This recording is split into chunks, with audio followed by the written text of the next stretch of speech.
Chapter 184. Several hundred people were shouting at the entrance of the immortal abode. This scene had long since attracted the attention of many commoners. It was as if they were looking at animals in a zoo. Every one of them had expressions of schadenfreude on their faces. To the commoners, both the embroidered uniform guard and the immortal abode were representatives of privilege. They were both lofty existences. To be able to see them fighting amongst themselves was like a dog-eat-dog situation. The commoners were happy to see it happen. More and more commoners gathered to watch. Gradually, even the servants and spies of the ministers began to appear in the crowd. They all wanted to figure out what was going on. Just as more and more people gathered to watch the commotion, LV Gui walked out of the immortal abode's entrance. When he saw so many commoners gathered around, his heart tightened. The loyal Marquis had been right. Things had already gotten to this point. If they were to take away such a large sum of gold and silver, it was easy to imagine what kind of impact that would have. If it weren't for Yang Chendong's warning, he would have made a grave mistake. He might even lose his head. And all of this was because he had trusted his subordinate Han Zhi's words. He'd said he was giving Yang Chendong a show of strength, but in reality, wasn't he also putting his own head on the line? Everyone had this kind of mentality. When something happened, they were always willing to push the blame onto others. It was as if this was the only way to make them seem more intelligent. LV Gui had pushed all the blame onto Han Zhi. When he saw how Han Zhi was still jumping around, as if he wasn't afraid of making a big fuss, LV Gui couldn't help but feel angry. He quickly stepped forward and slapped Han Zhi's face. Pa! A loud slap fell, causing the originally bustling street to quiet down. Bastard, who told you that Walla's spies had infiltrated the immortal abode? This official went in to investigate, but there was nothing. As the head of the embroidered uniform guard, you actually believed a subordinate's report so easily. You didn't even investigate properly before taking action. Even this official was used by you. This is truly infuriating.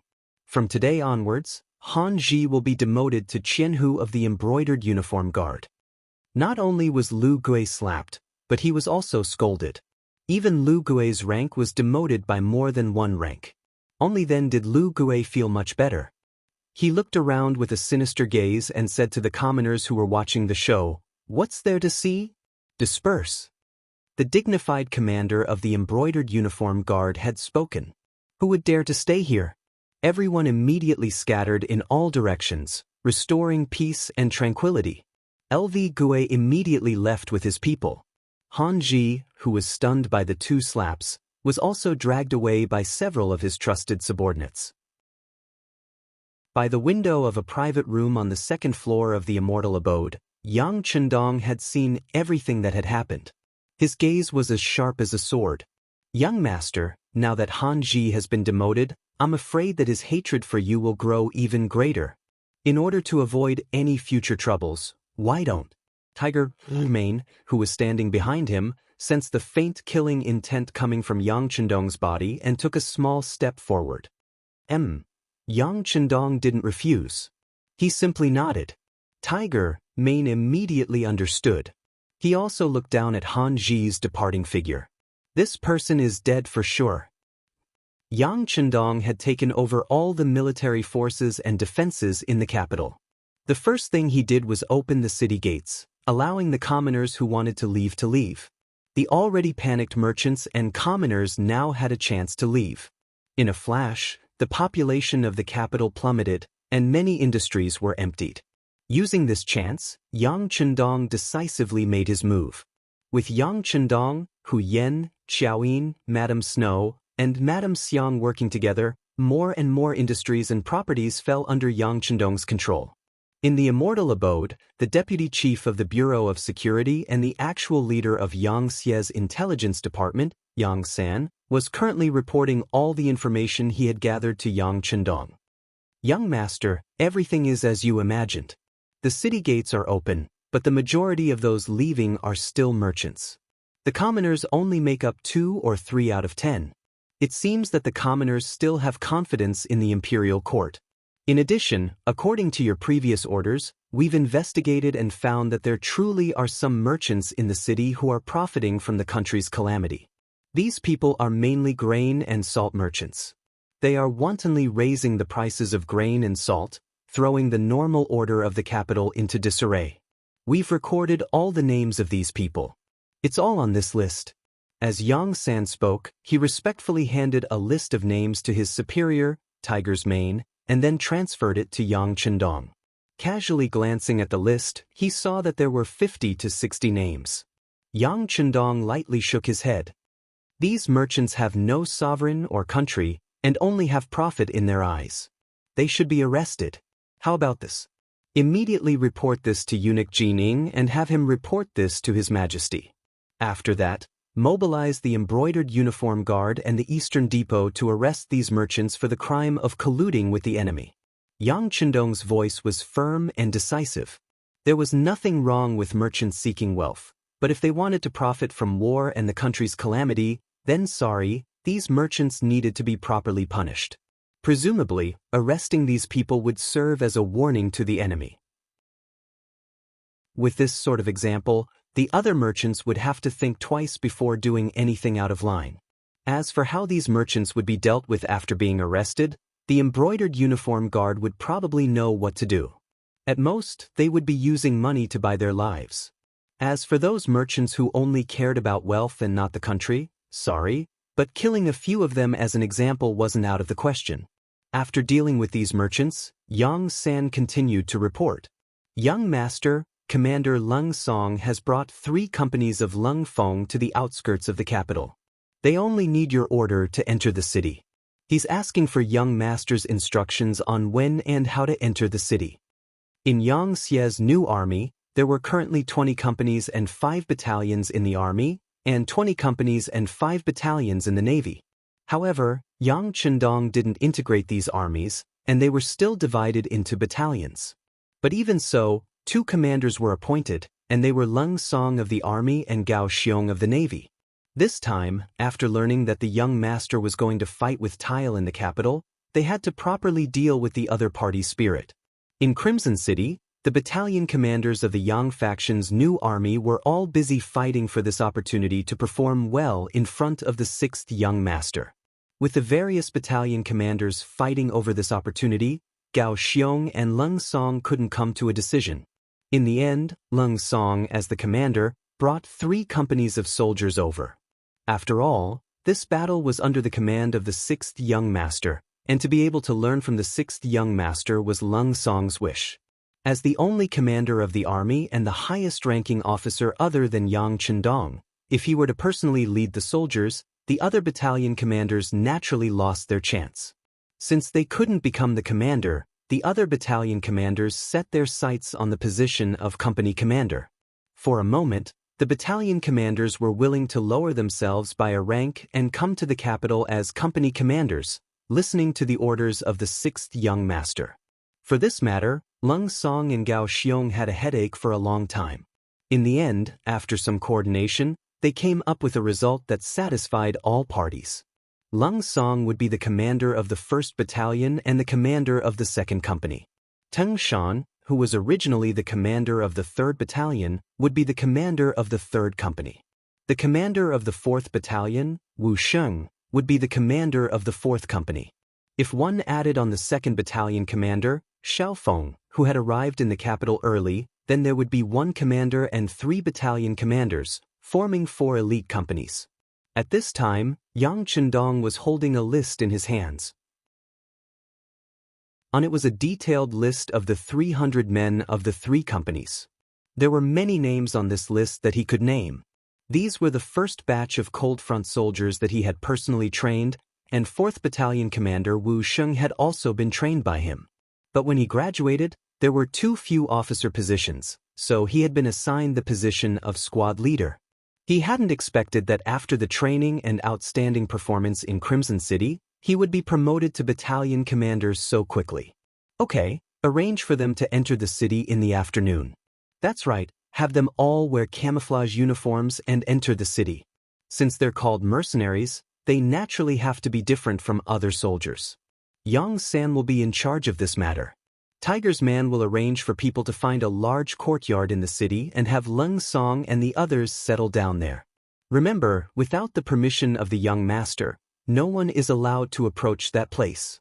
If any embroidered uniform guard or Eastern faction guard spies want to understand the situation, see some blood, but it's best if they don't kill anyone. The cold front had been single-handedly established by Yang Chendong, and he had spent a great deal of effort on it. Now that he finally had a chance to shine his sword, he naturally couldn't be careless. As the orders were passed down, the capital began to bustle with activity. Many embroidered uniform guards wearing flying fish robes suddenly appeared outside the shops that were operating. Upon their appearance, they immediately took away the shopkeepers and sealed up the shops. Their appearance was so sudden that many of the shopkeepers had cold chains around their necks before they could even understand what was going on. For a moment, one could see embroidered uniform guards on the streets, as well as the fat shopkeepers in cotton robes who had been captured by them. The sealing of shops and the capture of shopkeepers had caused wave after wave of unrest. This was especially the case since the majority of the shops that had been sealed were those that sold rice and salt. These were the most basic necessities of the common people, and this made them even more anxious. Chaos could erupt at any moment. Right at this moment, the sound of firecrackers could be heard from the streets. When the curious citizens came over, they realized that some new grain shops and salt shops had opened for business. The excellent location, the spacious and bright business environment, and the sight of mountains of rice and grains, as well as the unified Yang signboard, instantly calmed the anxious hearts of the citizens. Chapter 185. This was especially so when they heard that the prices of rice and salt were still the same as 10 days ago. There was no sign that the prices would increase because of the impending war. This made the common folk beam with joy and rush forward to buy. This also played a very positive role in stabilizing the morale of the people in the capital. Near the Miaoying Temple, also known as the White Tower Temple, in the inner city, in a shop that occupied an area of 500 square meters, a girl dressed in a pink suit was smiling as she looked at the people coming and going in the shop. She watched as the customers came and left happily. This woman was Yang Chendong's wife, Hu Yen. Dressed in a pink suit, she looked extremely capable and experienced. At this moment, she was supervising everything that happened in the shop as the lady boss, as well as all the transactions. The Miaoying Temple was near the Hu estate. Hu Yen had chosen this place to exercise her sovereignty so that she could better see the smiles on the faces of her former neighbors. Reality did not disappoint her. The cheap and high-quality food indeed made the faces of the commoners who entered here brimming with satisfied smiles. First, madam, Marquis has ordered for you to hurry to the Yongding Gate. There's a show to watch. Just as she was sitting on a chair, sipping tea and looking at everything in front of her with satisfaction, Sun Chuang came to Hu Yan's side and reported in a low voice after exchanging a few words with Lung Feng, who was delivering the news. There's a show to watch? Prepare the sedan. Hu Yen originally wanted to stay a little longer and see if she could meet some acquaintances. However, when she heard that there was going to be a show to watch, how could she calm down? She immediately got up in a hurry, causing her maidservant, Xiao Qing, to grumble, "Miss, slow down. Walk slower." The same scene happened to Qiao Yin, Madame Shui, and Madame Xiang, who were patrolling the various shops in the city. They had all received news that there was a show to watch at the Yongding Gate, and that their husband was waiting for them there. Thus, they all came in their sedan. On the tower of the Yongding Gate, Yang Chendong, dressed in green, was standing there. Beside him were Tao Jin, Sun Chuang, and the other commanders of the warden's office. The five of them stood there and looked into the distance. Unfortunately, their eyesight was limited, and what they could see was very limited. Seeing nothing, the five of them looked at each other and then shook their heads. They really didn't know why the loyal Marquis had called them here. Compared to what the five of them were looking at with their eyes, Yang Chendong was holding a pair of military binoculars in his hand. From time to time, he would raise the binoculars and look into the distance. Then, a faint smile would appear in his eyes. Tap tap tap. The sound of high heels stepping on the ground could be heard from the stairs leading to the city tower. It was crisp and pleasant to the ears. Hearing the voice, Yang Chendong didn't need to turn around to know who it was. Apart from his 4 wives, there was no one else in the world who would wear something as avant-garde as high-heeled leather shoes.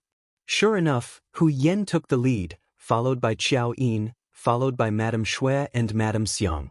The 4 women wore different women's suits of different colors and arrived at the top of the tower of the Yongding Gate. As soon as the 4 women appeared, it was really like 100 flowers blooming, giving a great visual impact to the men. The delicate women's suits made the 4 women's originally plump figures look more explosive.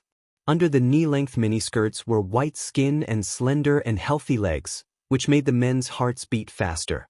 With the contrast of the high heels, it made their figures look even more tall and beautiful. As soon as the 4 women appeared, they attracted everyone's attention. Tiger's Mane, who was standing aside, noticed that Sun Pe and the other 4 people's eyes were fixed on Hu Yen and the other 3 women. He immediately coughed a few times. These coughs also reminded Sun Pe and the other 4 people and instantly pulled their thoughts back to reality.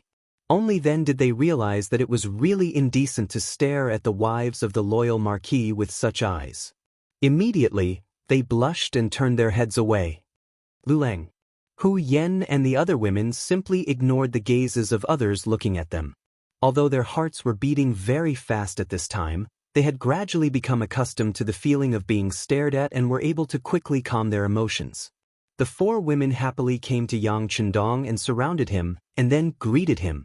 Of course, the most common question of the women was to ask what was there to see here. Don't worry, they will be here soon. Come on, give each of the 4 wives a telescope. Yang Chendong looked at the 4 women and smiled.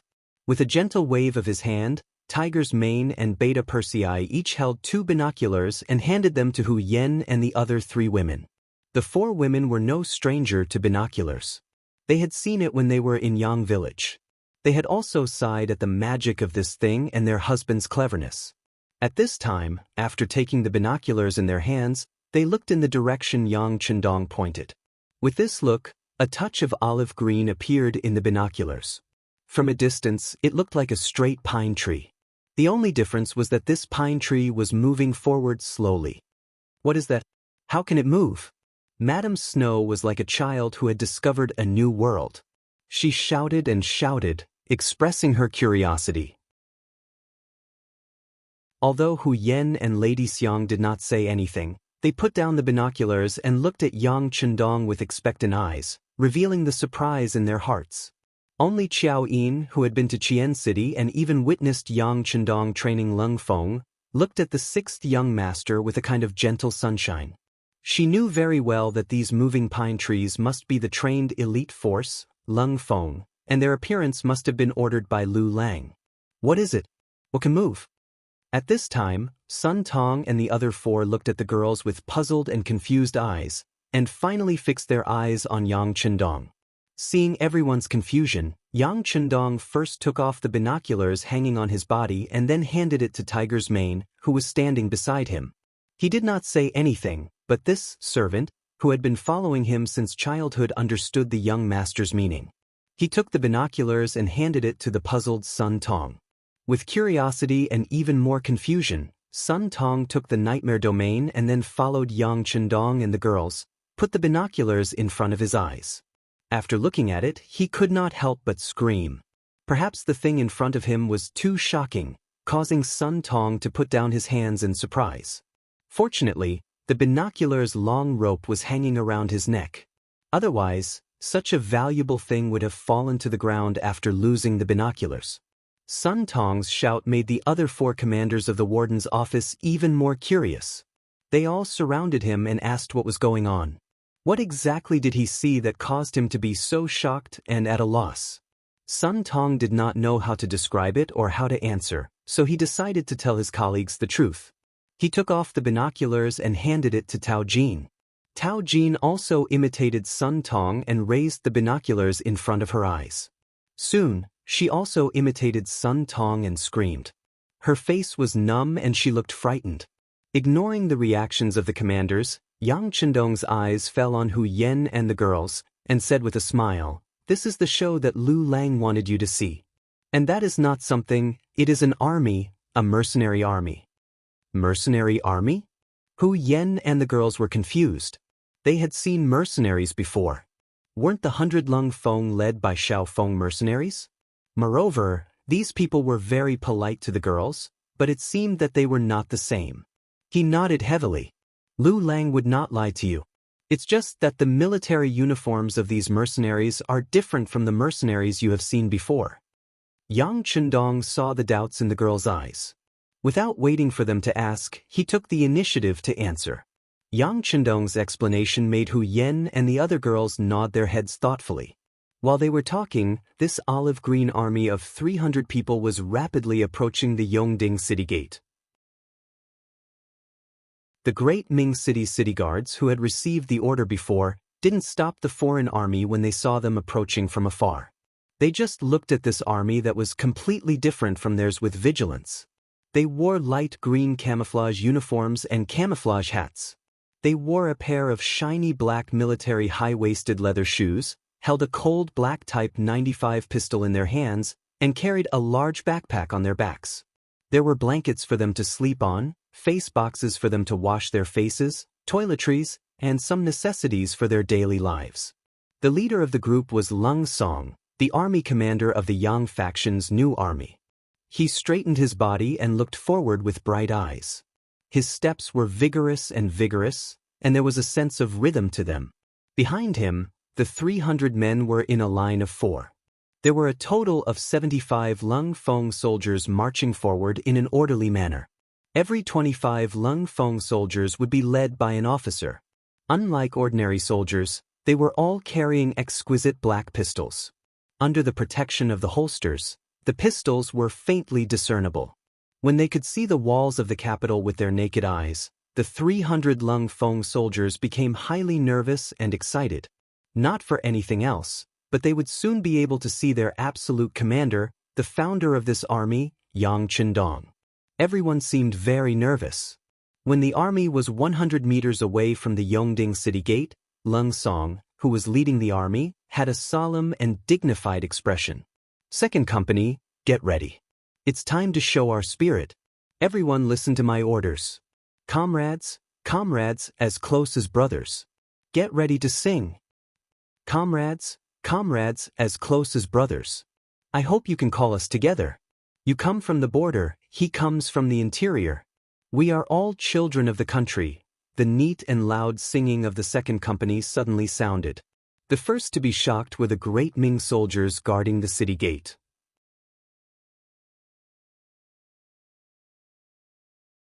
Chapter 186. When they suddenly heard the neat and heroic singing, they were not shocked, but frightened. Some of the more cowardly ones even threw the spears in their hands to the ground. The more courageous ones also raised their spears and tightly protected their bodies. It was as if they were on the battlefield and were ready to fight at any time. As the song rang out, Sun Pe and the others on the city gate tower, who had been looking uneasy, were startled awake. They were still exclaiming about the magic and power of the telescope. What kind of existence was it to be able to zoom in so close to something so far away? While they were still puzzled and confused, they heard the earth-shattering singing. The 5 of them were startled and woke up from their doubts. The next thing he did was to look down at the 300 mercenaries dressed in strange clothes who were entering the city. "Third company, listen up. Soldiers who have been through tough times, get ready to sing." Teng Shan's shout suddenly rang out.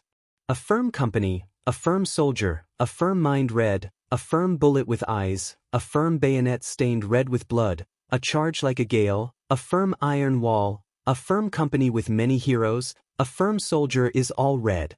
Immediately, a loud voice rang out, echoing the loud and clear singing of the second company in front of them. "Wow, this song is so shocking. Just listening to it makes one's blood boil. Who composed this song?" From a professional point of view, Lady Xiang and Lady Shui soon came up with a question. Then they looked at Lu Lang, who belonged to them, with deep meaning. During this period of contact with Yang Chendong, the 2 women had listened to many new songs. Over time, they had become immune to these beautiful songs. At this moment, when they heard such a vigorous new military song, they naturally thought it was composed by Lu Lang. Yang Chendong did not give any answer to this. He just smiled and raised his right hand, greeting the 300 Lung Feng who were passing through the city gate. People who did not know saw this and thought it was just a warm greeting, but the Lung Feng marching under the city gate tower knew that this was the 6th young master welcoming them. These soldiers are so energetic. They march in unison. One look and you can tell that they are an elite army. As expected of a mercenary army. Just by looking at their momentum, the great Ming army can't compare to them. I just don't know how they trained. On the city gate tower, Sun Tong and the other commanders were sighing and envious. At the same time, they had a certain degree of confidence in defending the capital. Under the city gate tower, the company commander of the 4th Company, Wu Sheng, took the lead to sing the military song, "Unity is Strength." The entire army smoothly entered the city. Under the leadership of Xiao Feng and the other Lung Feng, they strode toward their own small courtyard in the city. Inform all the soldiers in the city not to disturb these mercenaries. Even spying on them. They have bad tempers. If they cause trouble, they will bear the consequences. Yang Chendong looked at the team going away in his eyes, then he ordered Sun Pe and the other 4 people. Rest assured, Mark, the soldiers of the warden's office will be very obedient. Sun Tong took a step forward and cautiously said, "However, we can't control the people from the Eastern faction and the embroidered uniform guard. If we can't control them, then don't. Just tell them the news. If anyone is blind enough to go up and lose their life, then it has nothing to do with us." Yang Chendong's lips curled up slightly as a strong sense of confidence spread through his body. Although the embroidered uniform guard and the Eastern faction were very powerful existences in the Great Ming Dynasty, they were still nothing in front of the true Lung Feng. They were not qualified to be his opponents. The news of the 300 mercenaries entering the city quickly reached the palace and Emperor Zhu Qiu's ears. "They're all here? Are you sure it's 300 people?" Zhu Qiu asked with a trace of suspicion after hearing the news. It was no wonder that he cared so much about the number of people. Every person that appeared represented 20,000 taels of silver. Just thinking about it made one's heart ache. Even though they had exchanged some imperial properties for money, they had still taken out 5 million taels of silver. To the Great Ming Dynasty, 5 million taels of silver was almost 2 years of tax revenue. How could Zhu Qiu's heart not ache? As the emperor's personal attendant, Jin Ying naturally understood the logic behind this. When she heard the emperor ask about the number of mercenaries, she immediately replied, "Your Majesty, don't worry. We have checked the number of mercenaries one by one. 303. This is 3 more than the original request." Then they won't ask us for more money, right? Who would have thought that Dai Zong, Zhu Qiu's first reaction would be to ask for more money? Jin Ying was very helpless about this. She could only say in an uncertain tone, that shouldn't be the case. After all, we've already given them a few million taels of silver. They shouldn't be short of 60,000 taels of silver. It's good that they won't ask for more money. Zhu Qiu nodded as if a heavy burden had been lifted from his shoulders. He had only become the emperor for a short while, but he had already experienced so many things. Only leaving and not entering, this seemed to be getting further and further away from his path of becoming a wise emperor. He had no choice but to be more careful. Jin Ying stood at the side. She was still waiting for Zhu Qiu's instructions. Unexpectedly, there was no more movement from him. For a moment, she had so many things to say in her heart. She couldn't help but say carefully, "Your Majesty, they're here, but we don't know how strong they are. After all, there are only 300 people. Can they defeat the powerful Walla army with just them? This subject is worried about this." Right. After Jin Ying's reminder, Zhu Qiu couldn't help but nod. After all, there were only 300 people. Even if they added the 100 from before, there were only 400 people. Could they really keep the Walla army out of the capital with just this? Even the emperor, Zhu Qiu, had some doubts about this. "Beloved subject, in your opinion, what should we do?" This subject isn't sure. But there's nothing wrong with probing. It's just that the loyal Marquis has given strict orders that no one is allowed to disturb these mercenaries. He says that they have bad tempers and that if they rashly spy on them, someone might die. Thus, this subject doesn't know what to do, Jining said as she turned to look at Zhu Qiyu. Jining truly didn't have much trust in these mercenaries, so she wanted to send someone to probe them. But she was also worried that this would infuriate Yang Chendong and cause him to be in an awkward position. Thus, she had decided to go with Zhu Qiyu's decree. Although he hadn't been emperor for very long, Zhu Qiyu had always been a smart man. Otherwise, he wouldn't have become Emperor Jing. After hearing Jin Ying's words, how could he not know what she was thinking? There were some things that needed to be probed to find out. Otherwise, if he really did find a bunch of mediocre people, wouldn't it ruin his important task of guarding the capital? Thus, Zhu Qiyu only needed to think for a moment before saying to Jining, "We also have this concern. Since that's the case, why don't we go and probe them? Presumably, even if something happens, we can say that we didn't know anything. Even the loyal Marquis can't do anything about it." Jining had been waiting for this exact sentence. She had been waiting for this imperial decree. Since even Zhu Qiyu had said this, she naturally felt relieved and said, "Yes, this subject knows what to do." After obtaining the emperor's permission, Jining immediately summoned the commander of the embroidered uniform guard, Lu Gui, and gave him instructions on sending someone to probe the strength of the mercenaries. LV Gui had just taken back the 1,000,000 taels of silver and received a new order. When he heard that he was going against Yang Chendong again, he didn't know why, but there was a trace of fear in his heart. Previously, Lu Gui had only thought that Yang Chendong had been lucky enough to reach his current position at such a young age. However, after meeting him in the Immortal abode that morning, the other party's aura, which was far beyond his age, made him feel uneasy. Yang Chendong had already said that the mercenaries had bad tempers and were not to be provoked. However, Jin Ying's arrival with an imperial decree put him in a difficult position. Should he send someone to probe? He was worried that he would anger Yang Chendong. The powerful aura that had oppressed him in the morning had yet to completely dissipate. Should he not go? This was the emperor's decree, and also eunuch Jin's orders. Even if he had twice as much courage, he wouldn't dare disobey. I still have to go. But who should I send? Lu Gui's mind began to fill with names and figures. Soon, Han Zhi's name appeared in his mind. Han Zhi had offended Yang Chendong. As Shangguan Lu Gui, he was well aware of this. Today, he had been demoted because of a mistake and demoted to a Qianhu. If he were still Commander Qianshi, it wouldn't be appropriate for him to probe. However, a Qianhu wasn't an issue.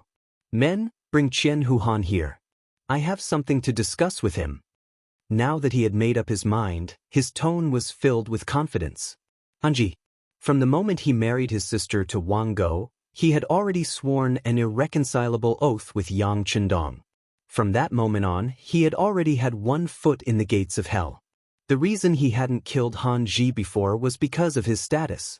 If a Commander Qianshi of the Embroidered Uniform Guard, a dignified fourth-rank official, was suddenly killed, it would definitely cause a huge uproar. This wouldn't benefit Yang Chendong at all. It was better to keep him alive for now and wait for the right opportunity to make a move. However, this morning, Han Zhi had actually instigated Lu Gui to make trouble for the Immortal abode. Just this alone made it clear that he couldn't be allowed to live. After Tiger's man received the order, he handed this mission to the captain of the Ghost Shadow Sniper Squad, Baizhua. This kind of invisible killing was the Ghost Shadow Sniper Squad's specialty. After receiving the mission, Baizhua began to look forward to the arrival of night.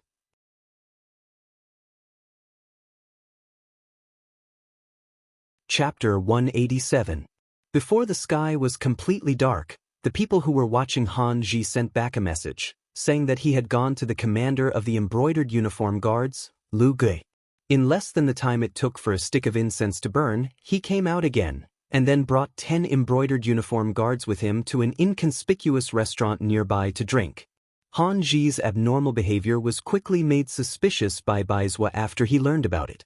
He had just been demoted during the day, so he should be in a bad mood. How could he have the leisure to drink?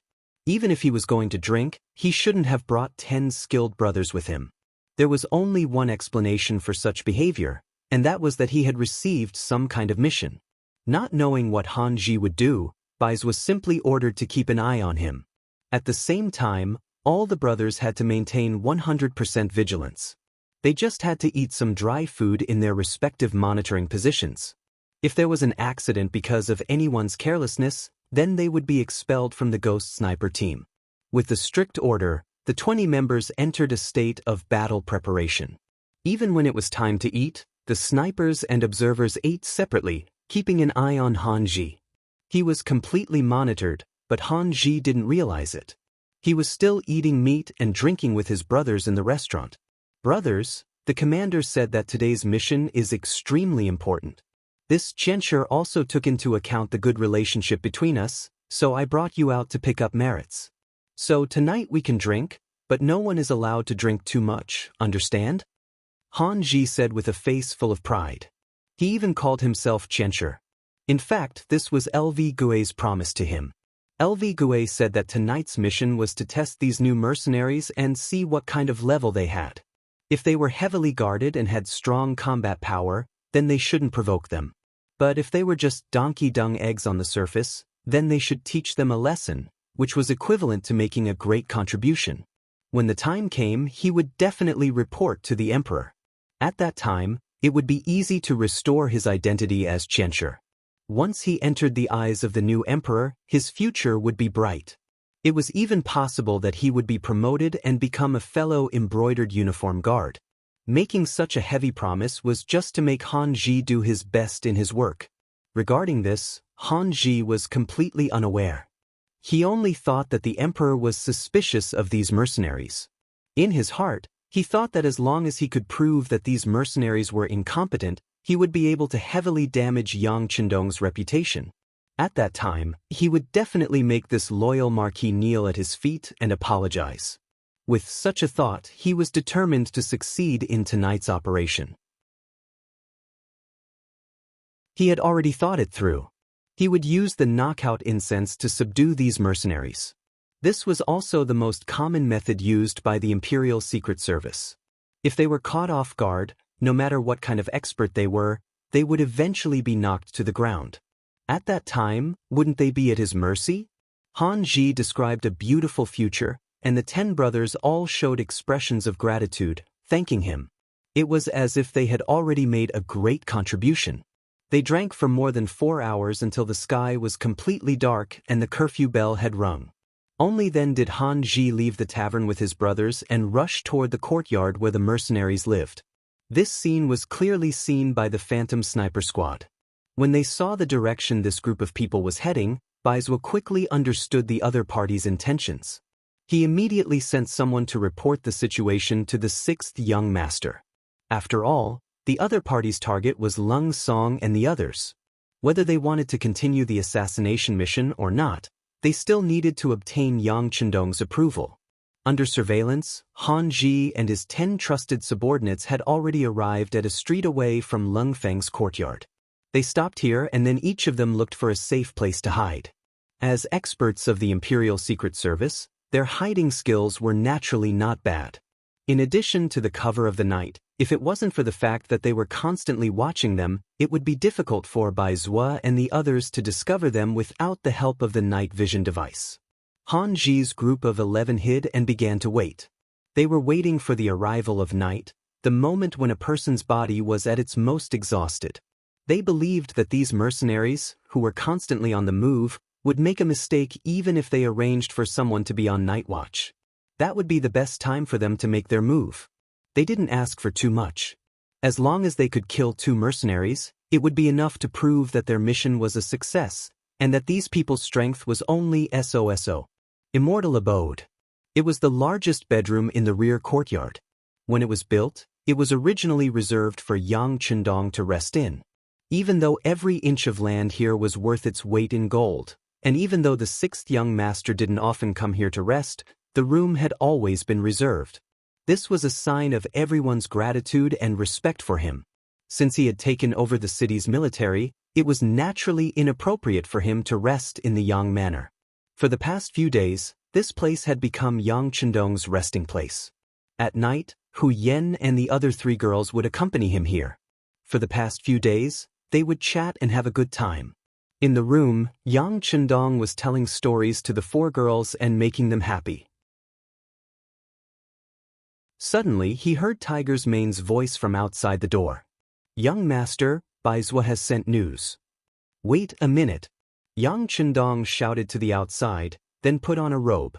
After giving the girls a look to wait for a moment, he walked out of the bedroom and saw Tiger's Mane and an observer from the Ghost Shadow Sniper team outside the door. As soon as the observer saw Yang Chendong come out, he half knelt on the ground and showed great respect.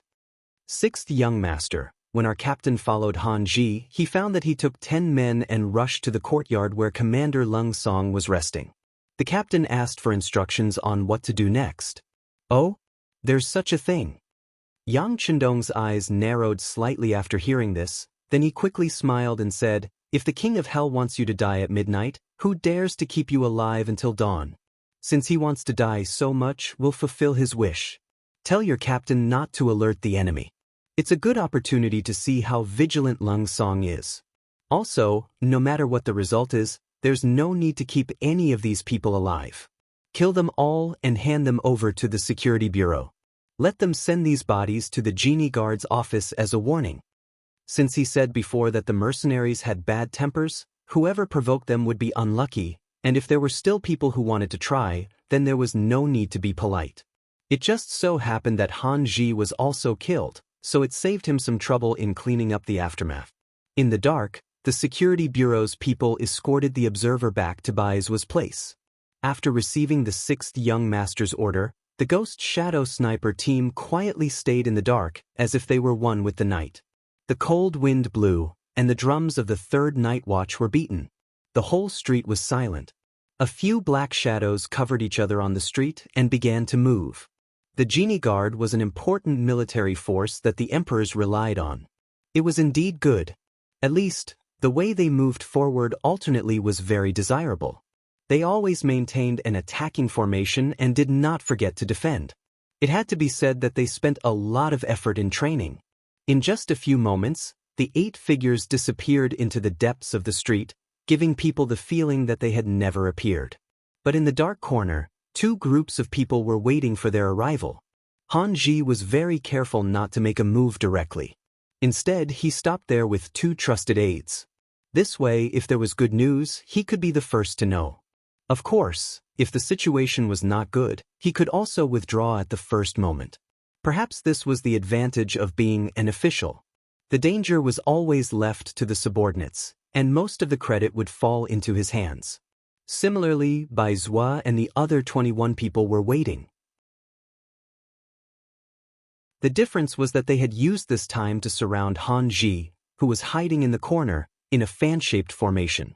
That seemingly inconspicuous corner had long become the target of public criticism. This kind of fan-shaped circle could guarantee that once Han Ji wanted to leave, no matter which direction he left in, he would at least be facing the muzzles of the 2 snipers. It was really difficult to escape even if he had wings. Han Ji, who was unaware of this, was still waiting for the good news. He was very confident in his heart. Not to mention that the 8 men were very skilled, they were also equipped with strong bows and crossbows. Even in the dark, they could guarantee that they could kill the target within 70 steps. Having such strong bows was where Han Ji's confidence came from. He closed his eyes and leaned against the corner, even showing a victorious smile on his face. He seemed to have seen the scene of success and the scene of him receiving the reward for the mission. In the courtyard across the street. This courtyard was originally the residence of a prince. Later, because it was sealed outside, it became empty and became the property of the imperial family.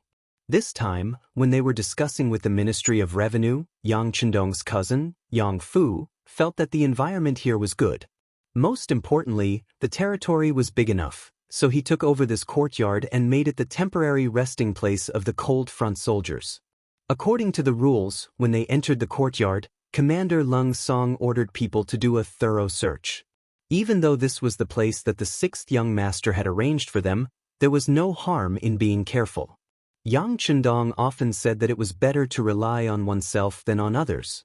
It was impossible for people not to make mistakes, but a cautious attitude could completely reduce the chances of making mistakes. After this lesson, No matter where the cold front soldiers were, no matter how tired they were, they never relaxed their search of the resting place. When they were attacking the central part of Ryukyu Island, they even found 2 hidden enemy soldiers near the resting place. They originally wanted to set fire to the place while the cold front soldiers were asleep, but in the end, they were caught by the always cautious new army. Since then, every time they went to a place, a strict search of the surroundings became an iron rule.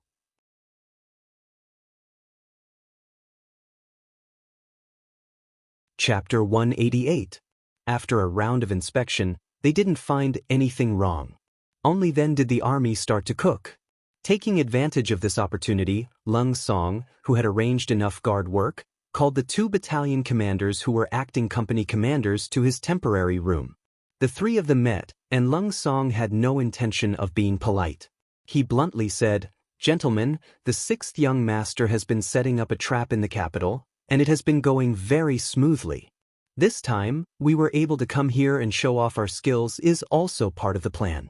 Now that we have smoothly arrived in the capital, it is equivalent to taking the first step. However, the situation will only become more severe. Even before we fight with the Wala army, I'm afraid that the Great Ming Empire's capital army will be probing us first." Teng Shan and Wu Sheng both nodded in agreement after hearing Lung Song's words. It was clear that they had the same understanding. "Very good, I believe that you can also guess something. That's right, someone is looking down on us, and I'm afraid that there will be a lot of probing. The 6th young master has already laid the groundwork for this matter. He has already made it clear to the outside world that as mercenaries, we don't have good tempers. In order to confirm this matter, the 6th young master didn't even come here to see us today." Lung Song continued, "The 6th young master has already used his actions to tell us everything. The next test will be at any time, and how we perform is very important. Whether we can satisfy or disappoint the 6th young master, it is very likely that everything will happen tonight. Do you understand?" "Regiment Commander, we all understand. How about this? Please hand over the night duty to us, 3rd Company. I guarantee that we'll complete the mission. No matter who comes, we'll leave no one behind. If we can't complete the mission, I am willing to be punished according to military law." Teng Shan suddenly stood up, and then a resolute expression appeared on his face. "Regiment Commander, please give the night duty to our 4th Company. If we can't eliminate all the enemies, I am willing to offer my head."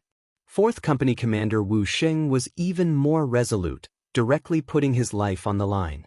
"Battalion Commander Wu, don't fight with me. In terms of qualifications, you are inferior to me." Teng Shan looked at Wu Sheng with a face full of anger.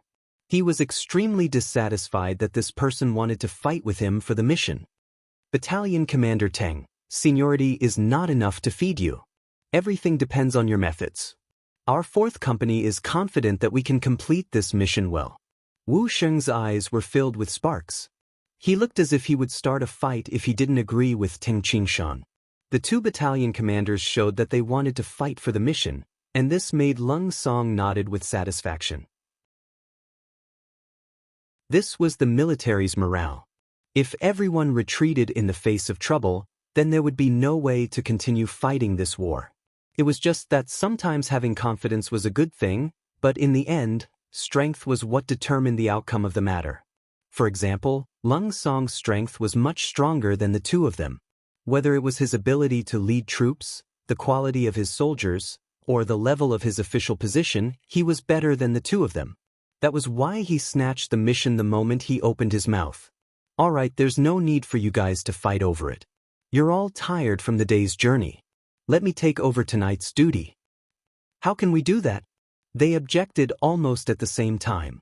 Just a moment ago, they were still arguing in full swing, and even seemed like they were going to fight if they didn't agree. Now, they stood on the same line and objected to Lung Song. "Why not? My position is the highest here."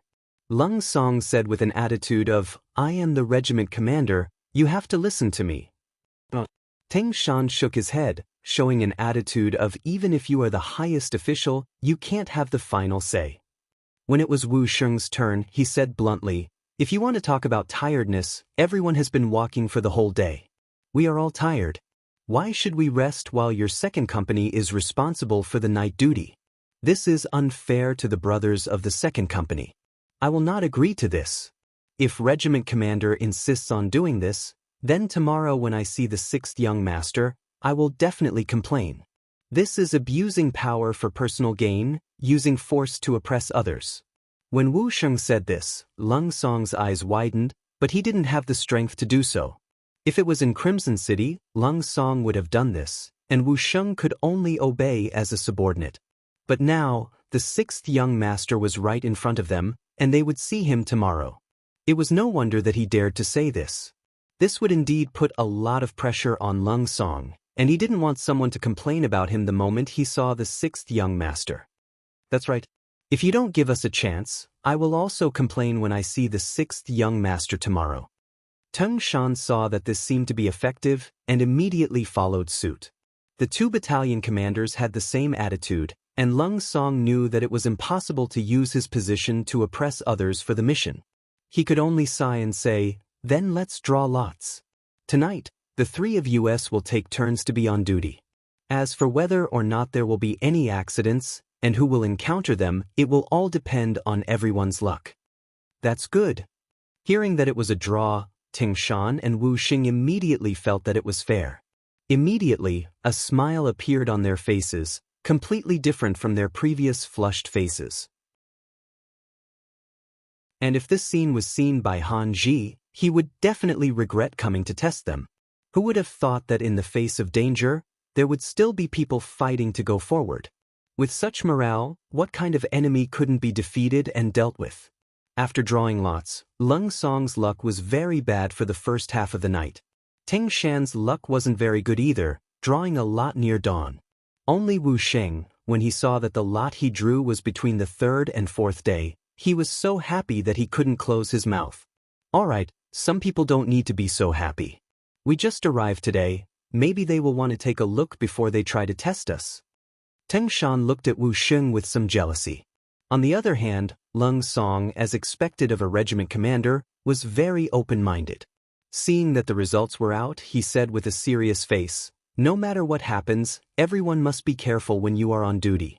One of the sentries must be in the light while the other two are in the dark, forming a triangle to ensure that nothing goes wrong. Alright, you guys can go and prepare." While Lung Song let the two battalion commanders prepare, he also transferred 2 platoon leaders and 10 elite brothers from the second company. Although he said that the lot was drawn early and that the enemy would rarely appear between the first and second day of the night, Lung Song still made preparations to meet the enemy during the operation. Otherwise, he wouldn't have directly transferred 2 platoon leaders to be in charge of the sentries. But no matter how thorough the preparations were, seeing that the second day of the night had passed and the third day of the night had arrived, there was no abnormality in the outside world. Lung Song sighed, somewhat disappointed, and wanted to arrange for someone to inform Wu Sheng. No need to trouble the regiment commander, I'm already here." Unknowingly, Wu Sheng brought people and appeared behind Lung Song. Looking at the other party's camp, it was actually also led by 2 platoon leaders, and there were also quite a few squad leaders and vice squad leaders. Looking at this camp, Lung Song knew that there was no need to remind the other party to be careful. When he left, he only patted the other party's shoulder, but at this moment, silence really spoke louder than words.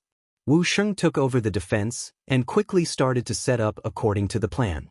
Around the small courtyard, the 12 people he brought along split into 3 groups, with 2 in the dark and 1 in the light.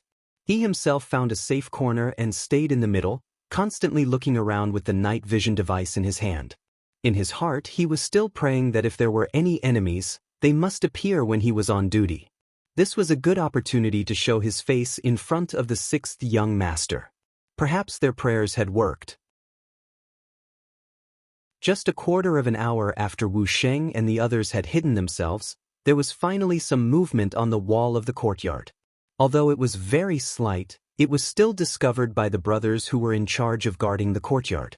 Speaking of which, this was all due to the camouflage training of the cold front line. Camouflage was created by Yang Chendong, and was improved based on his training when he was a soldier. The requirement was that any qualified cold frontline must be able to stay in the same place for 24 hours without eating or drinking. This was the ability. To be able to stay in the same place for 24 hours was only a pass. 2 days was considered good, and 3 days was considered excellent. At first, many people did not understand this training, thinking that it did not require much skill, and the training was not meaningful. However, after a real test, after staying in the same place for 24 hours without moving, everyone realized how important this training was to train their mentality. It was precisely because of this training that the cold front members' violent tempers were much more restrained. This kind of training also allowed many of them to learn how to calm their hearts. This was to ensure that they would be able to face everything calmly under any kind of dangerous situation. The camouflage training also allowed every cold frontline to have the potential to become an excellent sentry.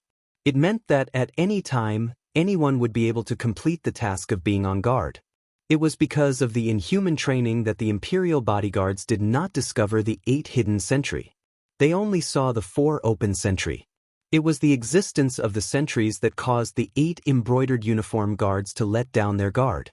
They carefully observed their surroundings, and after finding that there was nothing out of the ordinary, they began to slowly move towards the 4 sentries. The open sentry was located in the center of the courtyard, far beyond the distance of 70 steps. The Imperial bodyguards' bows could not reach the sentry, so if they wanted to get anything, they had to keep moving closer. However, they did not know that this method of approaching the sentry was bringing them closer to the Grim Reaper. The 8 Imperial bodyguards did have some skills. If it was not for the hidden sentry, it would not have been easy to discover them. However, even though they were discovered, Wuxia, who was hiding in the corner and watching everything with his night vision, did not immediately give the order to close the net. It was because he was not sure if the enemy had any reinforcements.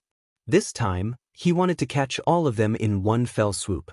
If even one of them escaped, it would be considered a failure.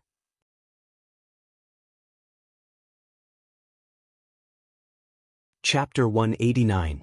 He carefully observed his surroundings, waiting to see if the other party still had any tricks up his sleeve. The 8 embroidered uniform guards had climbed over the high wall and were approaching the 4 sentries. Some of them had even taken out the strong bows on their backs, but Wuxia still did not see any backup. It should be these people. Even if they have backup plans, they won't be able to enter the courtyard. Wuxia quickly made a decision based on the situation. He then slowly stood up and moved his right hand to his mouth. Hand signals in the day and whistles at night. That was how the cold vanguards communicated with each other. Wuxia placed his right hand to his mouth and concentrated his qi into his dantian. He exhaled fiercely, and a sharp whistle was emitted from his mouth. It was especially bright and clear in the silent night. As soon as the whistle was emitted, 6 of the 8 sentries who had been waiting impatiently appeared in the darkness. The 95 style that they had been holding tightly in their hands spat out bright flames in the darkness. They fired directly at the embroidered uniform guards who had their backs facing them. Bang, bang, bang. 6 of the 8 embroidered uniform guards were knocked down by the first wave of attacks. The other 2 were also shocked by the sound. One of them stood there in a daze and was hit by the second wave of gunfire. The other reacted quickly and rolled on the ground, trying to find a safe place to hide. However, he was killed by a single shot just as he stood up. This shot was fired by Wuxia. Under the night vision goggles, any dodging was meaningless. Bang, bang, bang. Footsteps were heard in the courtyard. One of the cold vanguards who was in charge of guarding the courtyard had rushed over to provide backup. Nothing was absolute. They would always have a backup plan. That was how the cold vanguards operated. As for the other cold vanguards, they were still sleeping in their rooms. Gunshots in the middle of the night had happened before. As long as the gunshots were not too intense, they had the right to not get out of bed. Search. See if there are any more enemies outside. Check if the enemies are completely dead. After Wuxia killed an embroidered uniform guard with a single shot, he walked out of the darkness and commanded everyone with a smile on his face.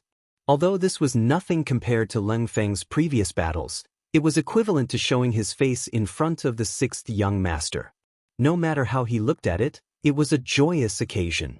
Some people were examining the body, while others had already jumped onto the wall to look outside. However, from the beginning to the end, there were still 2 hidden sentries who did not move at all.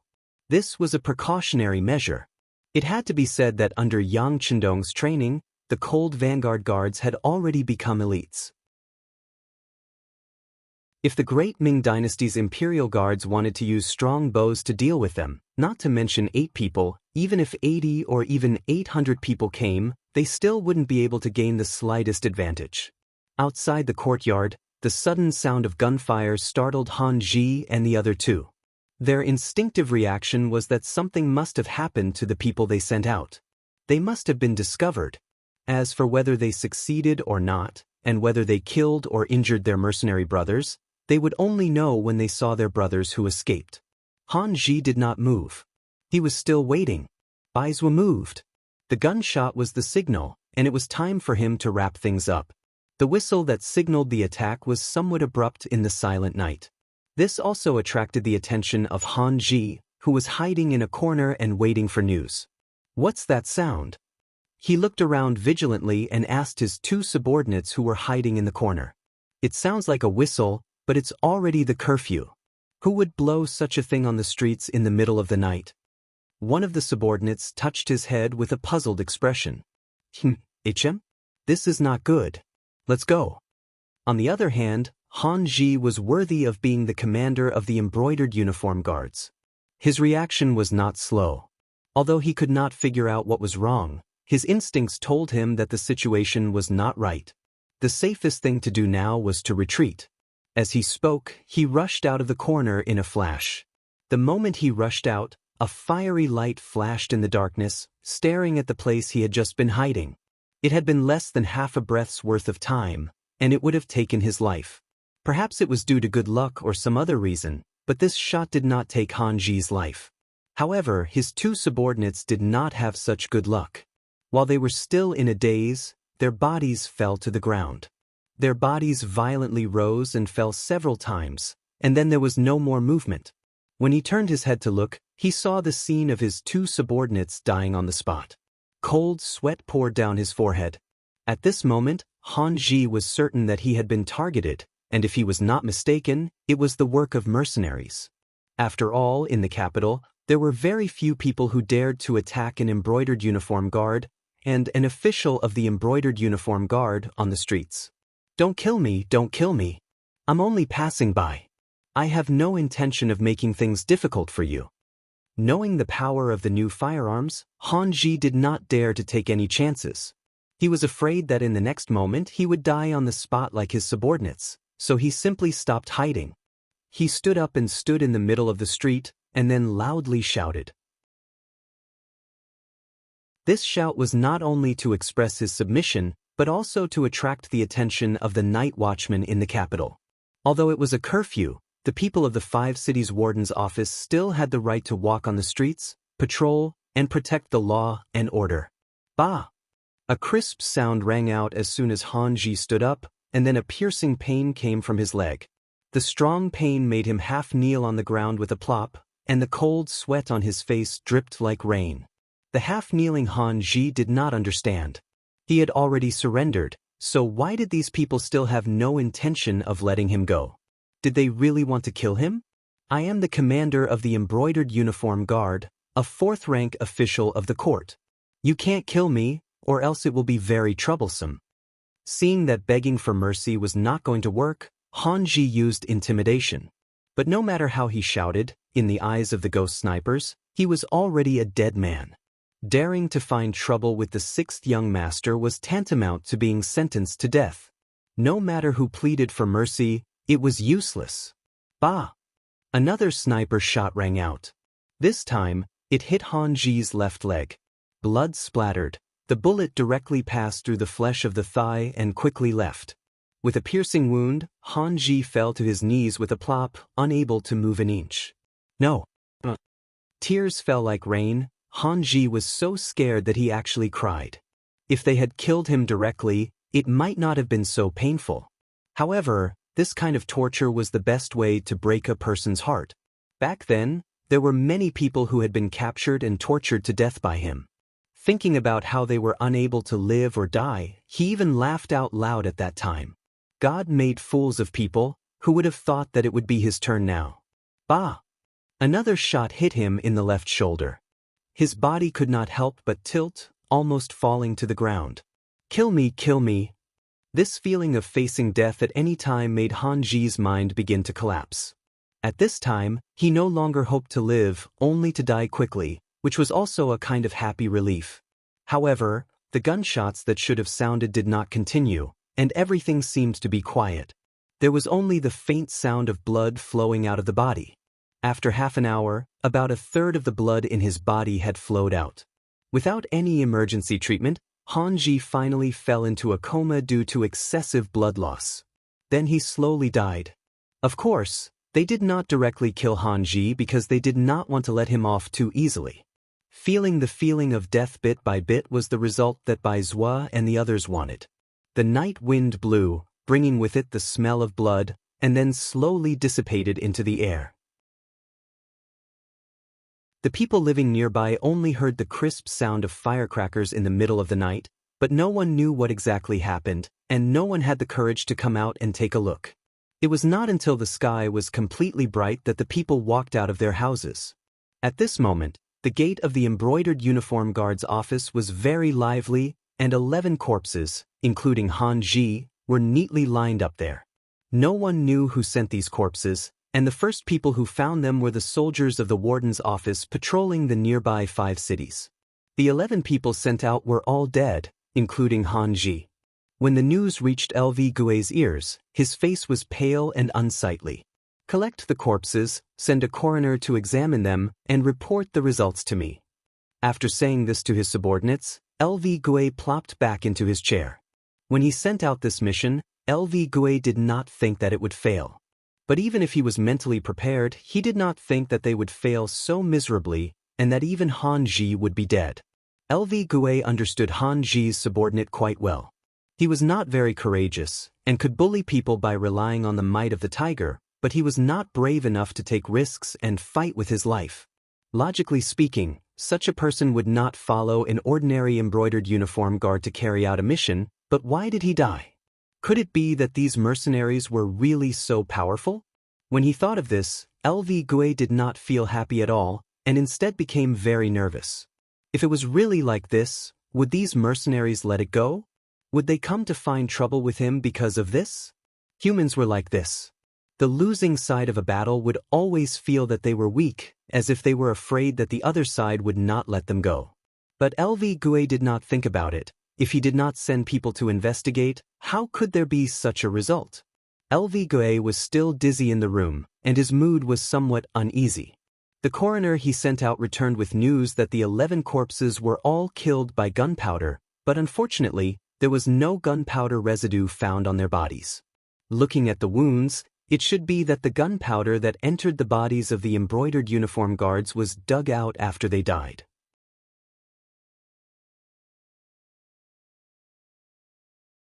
Chapter 190. He's already dead. Why won't they let him go? This is going too far. After hearing the coroner's report, Lu Gui roared angrily. But before he could vent his anger, a subordinate came in to report that the Marquis of Loyalty Yang Chendong had arrived with 100 soldiers from the warden's office. They had already passed the gatehouse and were heading towards the inner courtyard. Upon hearing that Yang Chendong had arrived, Lu Gui immediately guessed his intentions. He immediately said anxiously, "Who let them in? Can't you stop them?" "Commander, we can't stop them. Marquis Yang has the command token of the embroidered uniform guard. None of us dared to stop him." The embroidered uniform guard who had reported the news replied with an aggrieved expression. Tell him that I'm not here." As Lu Gui spoke, he looked around. It was clear that he wanted to find a safe place to hide. Bang! With a muffled sound, the door was kicked open from the outside. Yang Chendong, with a murderous look, appeared in front of LV Gui with hundreds of soldiers from the warden's office of the 5 cities. At first, there was a cry of alarm, but Lu Gui quickly reacted. He forced himself to remain calm and asked Yang Chendong in a questioning tone, "Mar Yang, what are you doing?" Do you know what kind of crime it is to bring people into the embroidered uniform guard? Lu Gui's appearance at this moment was fierce on the outside but timid on the inside. In response to Lu Gui's howls and questioning, the soldiers of the warden's office standing opposite him all laughed coldly. This time, to be able to follow the Marquis of Loyalty into the embroidered uniform guard was a very glorious thing. With today's experience, it was likely that in the future, he would have something to brag about with his colleagues. In the past, it was always the embroidered uniform guard who found trouble with them. Everyone was a soldier and ate grain, but the treatment was very different. Now that Yang Chendong was here, it was different. How awe-inspiring was it to openly charge into the embroidered uniform guard to arrest someone? Just thinking about it made one's blood boil. LV Gui was still shouting, still showing off his might. It could even be said that he was acting shamelessly. Yang Chendong snorted disdainfully and said, "As the commander of the embroidered uniform guard, you still have the face to talk about Marquis. Do you know that last night, there were brothers from the embroidered uniform guard who went looking for trouble with the mercenaries? Because of this, they almost injured their people. Now that they are asking for an explanation from us, how do you think I should answer?" When Yang Chendong asked this question, Lu Gui suddenly became weak. But when he thought about how Han Ji and the others were already dead, and how there was no evidence that he had sent them on a mission, he regained his confidence. What does this have to do with me? Han Ji and the others did it on their own accord. If you want an explanation, just look for them. Look for them? How can you even say that? You want Marquis to argue with the dead? Yang Chendong continued to ask angrily. But then, he suddenly stopped and his voice became much colder. Fine, you can deny it. Right now, those mercenaries want Marquis to give them an explanation. They even said that if they are not satisfied, they will immediately leave the capital. If Walla's army comes, you will be the one to face them. After explaining the seriousness of the matter, Yang Chendong did not waste any more words and turned to leave. He really came in a hurry and left in a hurry.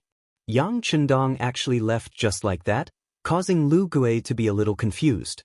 But when he thought about what Yang Chendong said, if the mercenaries really left because of this, then who would bear the responsibility of protecting the capital? Would it be him? It was not that he was looking down on himself, but Lu Gui really did not have the confidence to do this matter well. Even Ingzong and Shi Heng with 500,000 soldiers had been defeated. How could he win against Walla? Wait, loyal Marquis, wait a moment. Considering the seriousness of the matter, Lu Gui had no choice but to shout. As he shouted, he quickly ran out. If he allowed Yang Chendong to leave just like that, he would be guilty of too much. Of course, Yang Chendong would not leave too quickly. Defending the capital and defeating Walla was part of his plan. Even if no one asked him to do it, he would still do it. What he said just now was just to scare the other party and to gain more benefits. How could he really let the mercenaries leave because of this? How could he really allow Walla, a foreign race, to bully the Han people? After hearing Lu Gui's shout, Yang Chendong naturally stopped. But when he turned around, he still had a serious expression and asked, "Commander, why did you call for Marquis? Since you don't know about this matter, I'll ask Eunuch Jean. If Eunuch Jean doesn't care, then just let the mercenaries leave. This Marquis will be able to put down the heavy burden of guarding the capital. Sigh, speaking of which, Marquis is still too young. When he took on this task, he was too loyal." Yang Chendong's words made LV Gui even more stunned after hearing it. When he heard that there would be such serious consequences, he knew that this was not something he could bear. Immediately, a smile appeared on his face. "Marquis Yang, don't be anxious. Can we discuss this matter properly? Although Han Ji's actions were purely personal, he is still a member of the Imperial Guard. After thinking about it, this commander also has some responsibility. Marquis Yang, how do you want compensation? If the amount is not too large, this commander can do his part." Lu Gui admitted defeat. Yang Chendong smiled in his heart and his face brightened. "Good, it's good that you have this attitude. As for the compensation, the mercenaries have already spoken to Marquis. 500,000 taels of silver can settle this matter." Lu Gui was originally smiling, but when he heard the number of 500,000 taels, he immediately jumped up. How much? This is impossible. No. Lu Gui was still waving his hands and shouting wildly as if he had been bitten. Yang Chendong snorted coldly. Forget it. Since the commander doesn't have it, I will ask Eunuch Jin. If he doesn't have it, then let them leave. Yang Chendong turned around and walked away. He didn't have the slightest reluctance, which made Lu Gui stunned. If the performer did not have an audience, what was the point of such a performance? Mark Yang, don't be anxious. Let's discuss it again. Lu Gui continued to chase after Yang Chendong. In the palace, Jin Ying, who had been paying attention to the situation, rushed to the emperor's resting quarters as soon as she received the news. The situation in the capital was not stable. In the past few days, many officials were sending their families out of the city. Due to the complicated and chaotic situation, there was no morning court. With Zhu Qiu's permission, the court was changed from 1 day to one every 3 days. When Jin Ying arrived at the palace, Zhu Qiu was eating breakfast sent by the imperial kitchen. Oh, my beloved official, you are here. Have you eaten breakfast?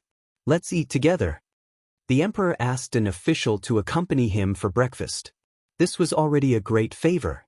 Jin Ying was overwhelmed by the favor.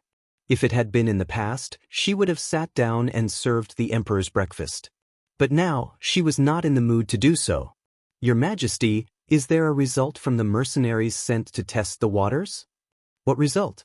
Zhu Qiu, who had been indifferent, stopped moving his chopsticks when he heard Jin Ying's words. He raised his head and asked seriously. There are good and bad results. Jin Ying panicked when Zhu Qiu looked at her.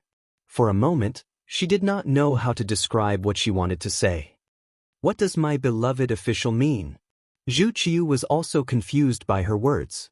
Perhaps she knew that her description was not appropriate, so Jin Ying hurriedly explained, Your Majesty, the brocade guard followed your orders and went to the mercenaries' temporary camp last night.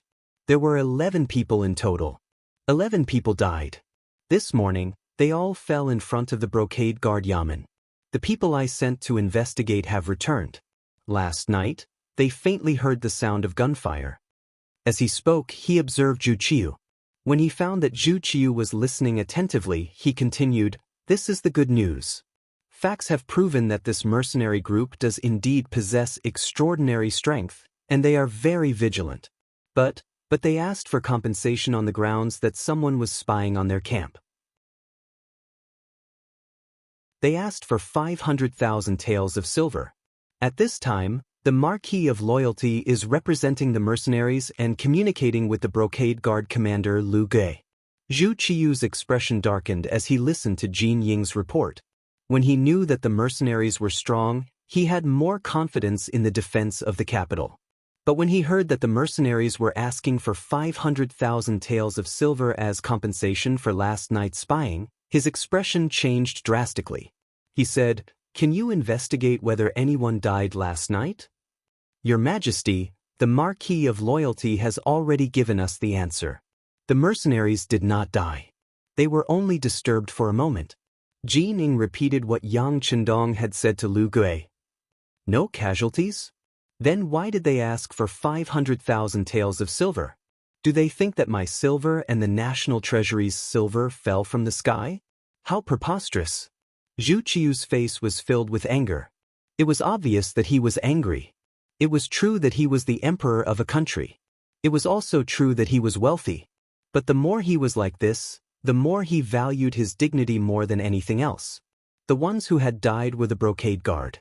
The mercenaries had not only killed people, but they also wanted money. This was a threat and extortion. As the emperor of a country, if he backed down and agreed to the other party's request, wouldn't he be lowering his head? If that was the case, how could he lead a country in the future? Seeing that the emperor was angry, Jin Ying's expression turned bitter. The thing he was worried about had happened. The emperor wanted face. The mercenaries' actions had clearly touched his dragon scales. This was no longer a matter of 500,000 taels of silver. It was a matter of the country's dignity. Logically speaking, the mercenaries' actions were a little excessive.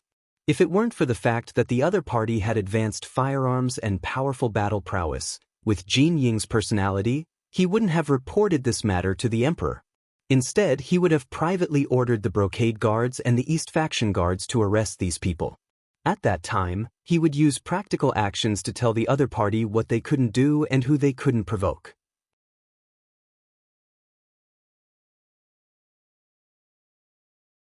Chapter 191. But after what had happened last night, he truly didn't have the confidence to do such a thing. And now that the safety of the capital was in danger, he couldn't use violence to suppress the enemy. Otherwise, before Walla's army arrived, he would be thrown into chaos. After all, the emperor had spent a great deal of money to ask Yang Chendong to hire these mercenaries, so there could be no problems at this time. Otherwise, the defense of the capital would probably develop in the worst possible direction. And if Zhu Qiu lost the capital, he would essentially lose the throne. In the south, there was still Ying Zong keeping an eye on this place. If there was a chance to deal a heavy blow to the throne, Ying Zong probably wouldn't show any mercy. If Zhu Qiu was no longer the emperor, what was a great eunuch like him? When the time came, many people would probably try to capture him and bring him to Ying Zong to claim credit. Even if it was for her own sake, Jin Ying still had to warn Zhu Qiu. Even though she knew that he was currently in a bad mood, she still had to say what needed to be said. Your Majesty, a lack of forbearance in small matters will spoil great plans. We've already spent 10 million taels of silver, so we don't mind spending another 500,000 taels.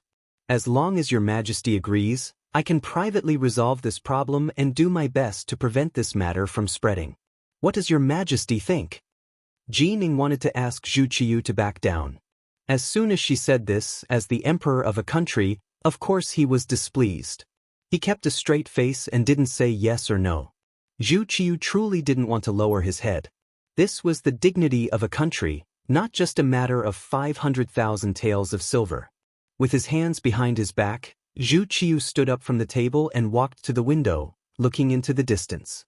Although all he could see were tall and majestic palaces, it didn't stop him from expressing his feelings. He was very angry. Jin Ying couldn't help but panic at Zhu Qiu's cold attitude. Your Majesty, this matter can't wait any longer. Please reconsider. The embroidered uniform guard had been the cause of this incident. If the mercenaries were allowed to leave and the capital was lost, all the blame would fall on the head eunuch. He would be the second Wang Zhen, and even the history books would record him as a sinner for all eternity. Therefore, in Jin Ying's heart, even if the mercenaries wanted to leave, it could not be because of the Brocade Guard. At this moment, he really regretted what he did last night. Jin Ying's pleas didn't get any response from Zhu Qiu. He didn't even turn his head. It was as if he hadn't heard anything. What should we do? Jin Ying was very anxious, but as an official, there was nothing he could do about the emperor's attitude. All he could do was sigh in his heart. Reporting. Just as Jin Ying was feeling helpless and Zhu Qiu was speechless, another chief eunuch, Ru Zhu, arrived outside the palace.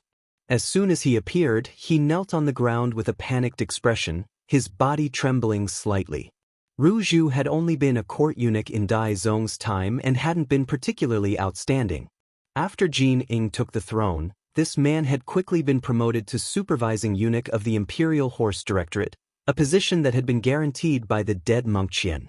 He was primarily responsible for communicating with the Bureau of Military Personnel and was in charge of military affairs. Jin Ying was standing at the gate. When he saw that it was Ru Zhu, he instinctively believed that the matter had gotten out of hand and that LV Gue had not received the decree and was not willing to pay, so the mercenaries were preparing to leave the capital.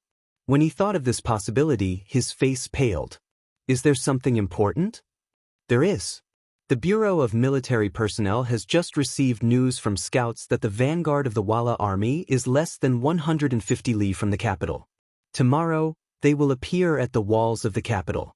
As Ru Zhu spoke, he raised his head, revealing a panicked expression. What? Repeat that for us. Zhu Qiu, who had been facing away from the gate, finally turned around. Not only that, he quickly walked over to Ru Zhu, who was still kneeling on the ground. When Ru Zhu saw that the emperor was asking, he didn't dare to hesitate and immediately replied, reporting to your majesty, the Bureau of Military Personnel has sent news that the vanguard of the Wala army, 10,000 cavalry, is heading toward the capital. They are less than 150 li from here and will arrive at the city gates tomorrow. So fast? Hearing that the Wala cavalry would arrive at the city gates tomorrow, Zhu Qiu's face became serious and panicked. The other party was an elite cavalry. Although there were only 10,000 of them, the 10,000 ordinary soldiers in the city couldn't compare to them.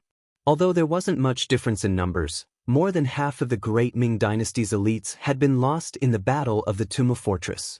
Later on, when Admiral Shiheng led the troops to battle, he had taken the remaining elites with him. Now, there was only a second-rate army left in the city. How could they stop the Wala army? Thinking that the Wala army would be at the foot of the capital tomorrow and that they might charge into the capital tomorrow, his position as emperor might come to an end, he couldn't help but stagger a few steps and his body became unstable. Jining reacted quickly and quickly reached out to support Zhu Qiu, who was 30 years younger than her, and asked with concern, "Your Majesty, are you all right?" "Zhen is fine, fine. Beloved subject, the enemy's cavalry is about to arrive. What can we do?" Zhu Qiu no longer had the stern look on his face. In exchange, he was panicking and lost his mind. It had to be said that Zhu Qiu was miserable enough. He wasn't even 22 years old, but under the urging of his officials, he had taken over a mess in this chaotic world. Then, accidents happened again and again. He, who hadn't fully grasped the imperial power, was like a small boat in the ocean that could be swallowed by the waves at any time. How could he not be nervous and afraid? "Your Majesty, it's fine, it's fine. Don't we still have the mercenaries? Moreover, the loyal Marquis has already taken charge of guarding the capital. It's time for them to show their loyalty to the country," Jin Ying advised as she supported Zhu Qiu. Right, there's still the loyal Marquis and the mercenaries. How about this? Immediately take out 500,000 taels of silver from the national treasury to the loyal Marquis and the mercenaries. But remember, last night's incident was the embroidered uniform guard acting on their own. It has nothing to do with us. This silver can only be considered what the embroidered uniform guard owes us. In this dire situation, Zhu Qiu finally relented, but he did not forget the dignity of the sovereign of a country. Jin Ying also knew that in this situation, this was not the time to haggle over the 500,000 taels of silver, so she immediately agreed. "Your Majesty, be at ease.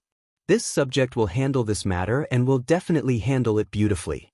I will not lose face and decorum for the imperial household." Good. With beloved subject handling matters, we are at ease. "Quickly go and handle it," Zhu Qiu said with a hint of anxiety. At this moment, all his hopes were placed on Yang Chendong and the mercenaries he had spent a fortune to hire. The Yamen of the Embroidered Uniform Guard. LV Gui was currently drinking tea with Yang Chendong. The two of them did not communicate much, but in their hearts, they both knew that they were waiting for news from the imperial palace. After all, this involved 500,000 taels of silver and the imperial household's face. The final decision still needed the emperor's decree. Yang Chendong, who was sipping his tea unhurriedly, showed enough confidence at this moment. He insisted that Zhu Qiu would definitely give in. All of this came from the news he had received last night. The Wala's vanguard cavalry of 10,000 people was approaching the great Ming dynasty's capital. If nothing unexpected happened, they would arrive at the city tomorrow. The Yangxia Security Bureau was willing to spend a lot of silver and gold. The information they received was even earlier than the great Ming dynasty's imperial household. However, this news would probably reach the imperial palace today and reach Zhu Qiu's ears. Then, the new emperor would have no choice but to give in. Speaking of which, Yang Chendong did not lack the 500,000 taels of silver. However, he insisted on doing this to warn all parties not to easily inquire about the mercenaries. Otherwise, the consequences would be very serious. Presumably, after what happened this morning, whoever had such an idea would have to think twice before acting. Maintaining the mystery of the mercenaries was also of great significance for future actions. This was also part of the plan to pave the way for some future actions. With such a significance, in order to achieve the goal, what could he do even if he had to confront the genie guards? This was a once-in-a-lifetime opportunity. If he did not do it openly at this time, he was afraid that it would be more troublesome to do it in the future. Yang Chendong's indifference and confidence in LV Gui's eyes made him even more anxious. Unconsciously, there was a difference in the momentum between the two people. Psychologically, Yang Chendong had already won a round. LV Gui even had a thought in his heart that it was better not to provoke this person in the future. Because no matter what, it seemed that he would be the one to suffer in the end. In the past, LV Gui would not have dared to think that someone would dare to cause trouble in the genie guards. It was good enough that he did not bring people to cause trouble. Who would dare to take the initiative to come to the door? But today, not only did it happen, but he also had no way to deal with it. This made it difficult for him. In his heart, he only wanted the emperor and eunuch Jin to quickly make a decision. He even faintly thought in his heart, wasn't it just 500,000 taels of silver? Just give it to the loyal marquis. LV Gui's heart had already begun to show weakness. It was at this time that Ru Zhu arrived. At the same time, he brought the emperor's oral decree for the genie guards commander LV Gui. In the inner hall of the genie guards, LV Gui knelt to receive the imperial decree, appearing extremely respectful. It was worth mentioning that Yang Chendong only stood up from the chair when Ru Zhu was about to deliver the emperor's decree. He did not have the slightest intention of kneeling on the ground. Just this kind of behavior was a great disrespect. Logically speaking, it was enough to arrest him. But at this time, whether it was the supervising eunuch Ru Zhu or the genie guards commander LV Gui, they cleverly pretended not to see. At this time, it was not the time to have a dispute.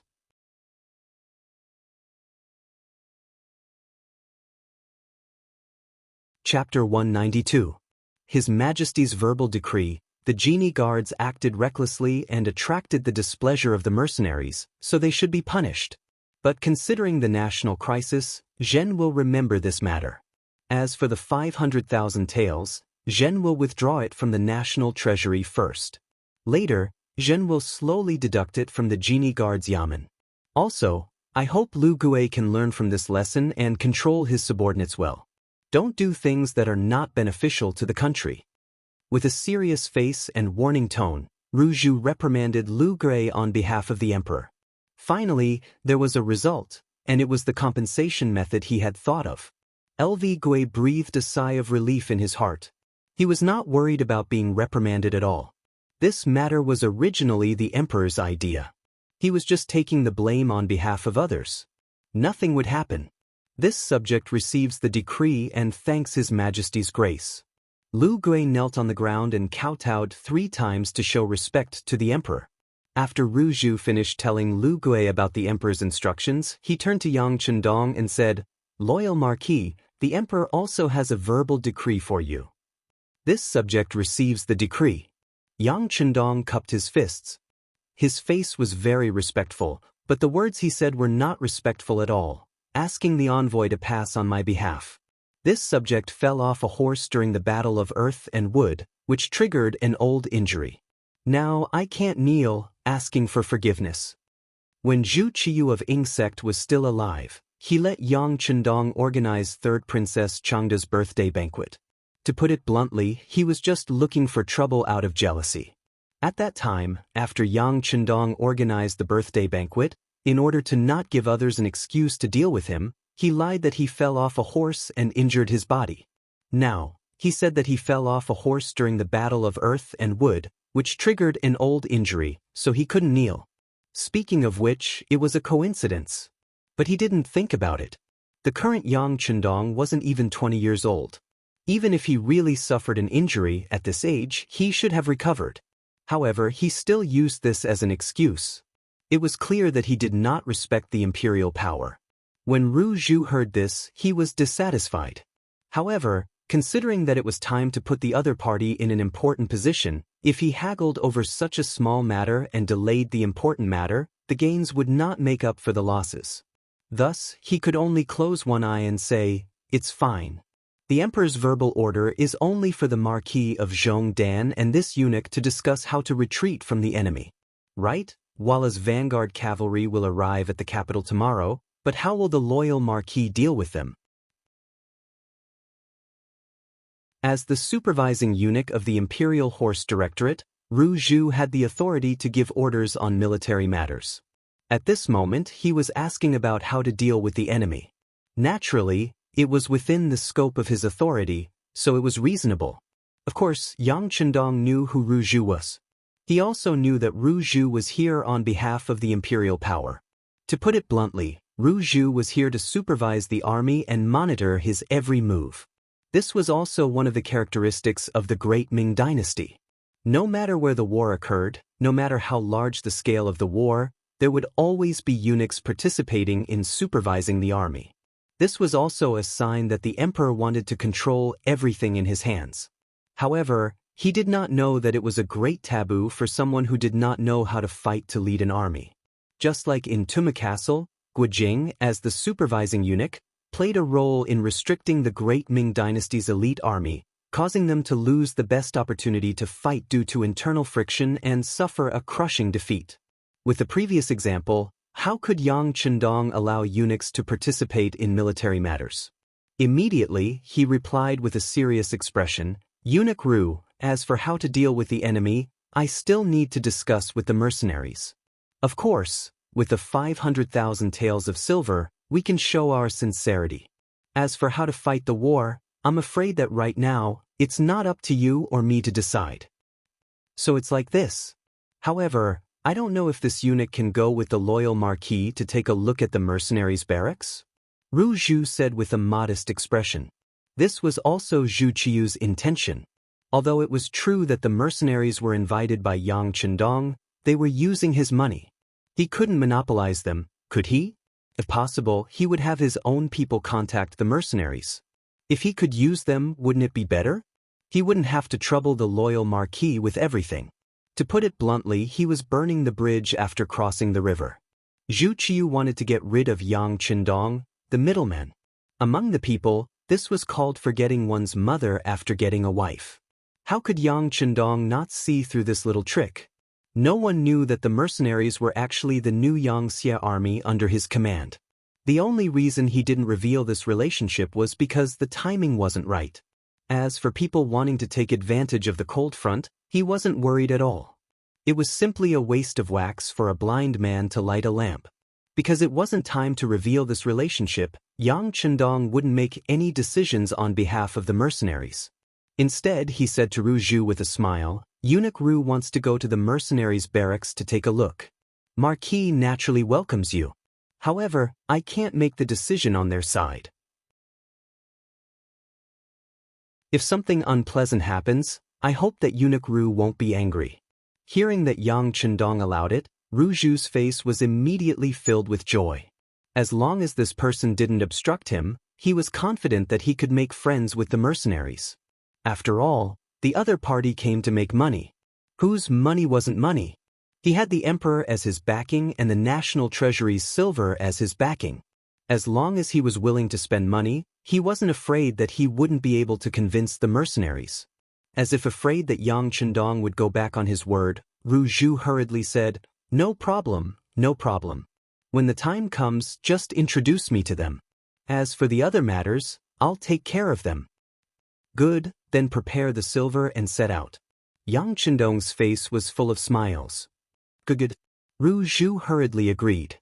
Then he turned to Lu Gui and said, "Commander, I'll have to trouble you to send some people to escort 500,000 taels of silver from the national treasury to the mercenaries' compound. Thank you for your trouble." Ru Zhu and Lu Gui were both eunuch Jin's trusted aides. Their positions were also very close, so it was natural for them to be polite. To this, Lu Gui also politely replied, "It's my duty, it's my duty. I'll arrange for people to do it right away." The morning's questioning finally had a result. In the end, it ended with the imperial power backing down. Of course, to the outside world, this was the embroidered uniform guards backing down, not the emperor backing down. The 100 embroidered uniform guards pushed out 10 large carriages. In each carriage there were 10 large chests. A total of 500,000 taels of silver headed straight for the mercenaries' barracks. As if afraid that Yang Chendong would do something bad, when Lu Gui went to arrange for people to go to the national treasury to get the silver, Ru Zhu accompanied him the entire time. He really didn't leave his side and didn't give him any space or time to spread the news. However, what Ru Zhu didn't know was that when Yang Chendong faced him, he stood with his hands behind his back. The hands behind his back were constantly making gestures to convey what he wanted to say.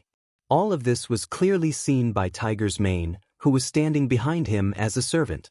After understanding what the young master wanted to say, he quietly left. Ru Zhu didn't care about this at all. He only wanted to keep an eye on Yang Chendong so that he didn't spread the news, especially not to the mercenaries. Other people and matters were not within his scope of concern. Just like this, Ru Zhu accompanied Yang Chendong until the silver was prepared. Only then did Ru Zhu happily ask the loyal marquis to accompany him to the mercenaries' courtyard. Yang Chendong gladly agreed, and the group left the embroidered uniform guards' yamen in a grandiose manner. Along the way, this group quickly attracted the attention of the common people they encountered.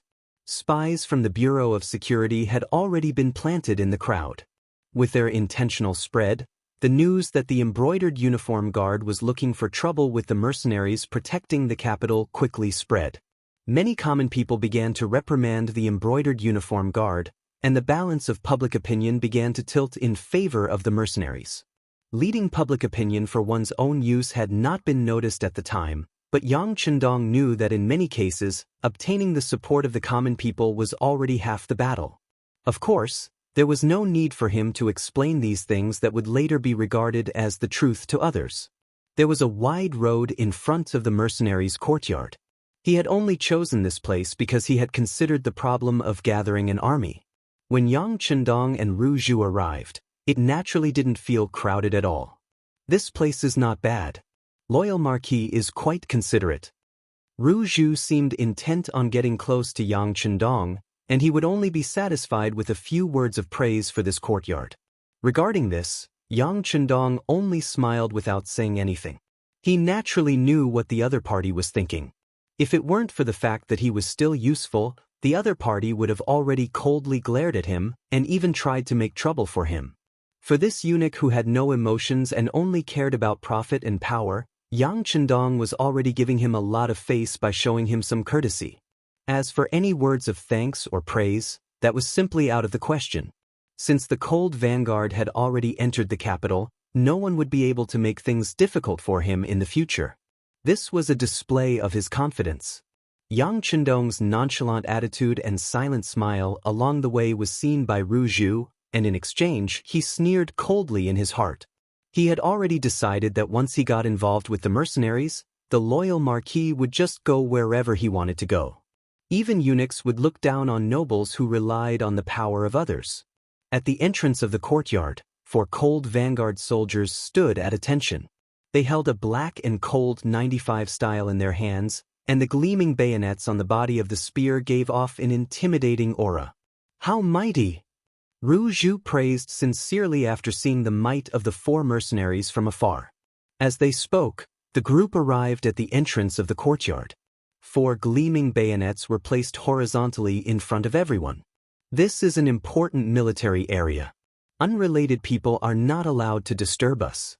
Please leave quickly, or else bear the consequences. The 4 cold vanguard soldiers didn't show the slightest hint of fear despite the size of the group. On the contrary, they even took the initiative to speak.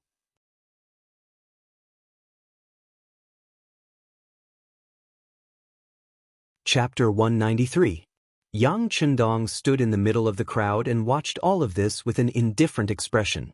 He had no intention of walking out. He had not come into contact with the cold front for a long time. He also wanted to see the mental state of this troop from the side. Ru Zhu stood in the front row of the crowd. Especially when he was about to reach the entrance of the courtyard, he intentionally quickened his pace. His intention to seize the opportunity was very obvious. Yang Chendong was happy to see this happen. That was because he knew that the cold front would not treat Ru Zhu well just because of some silver. If they really did that, it would be equivalent to being expelled from the cold front. Only with iron discipline would an iron army appear. Yang Chendong was very confident in this point. However, some people did not know about this. After seeing that the front was blocked, Ru Zhu took the initiative to walk out. He then put on a smile on his face and bowed respectfully as he said, "Brothers, please allow me to report. I am a supervising eunuch of the Great Ming's Imperial Horse Directorate. This time, I am here to deliver the silver. Do you think you can let us pass? Step back. If you take half a step forward, you will be killed without mercy." In response to Ru Zhu's attempt to curry favor with him, the platoon leader of the Cold Front, who was standing guard at the entrance, had a serious expression on his face. At the same time, he pulled the bolt of the 95 style gun in his hand and a murderous aura spread out in all directions. In the past, Ru Zhu was only an internal envoy. When had he ever seen such a scene? He was immediately frightened and involuntarily stepped back.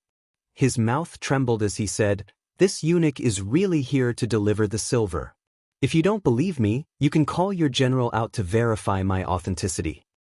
Who is making a racket outside the courtyard? Do you know that this is a military area? Unrelated people are not allowed to come near." A shout came from inside the gate.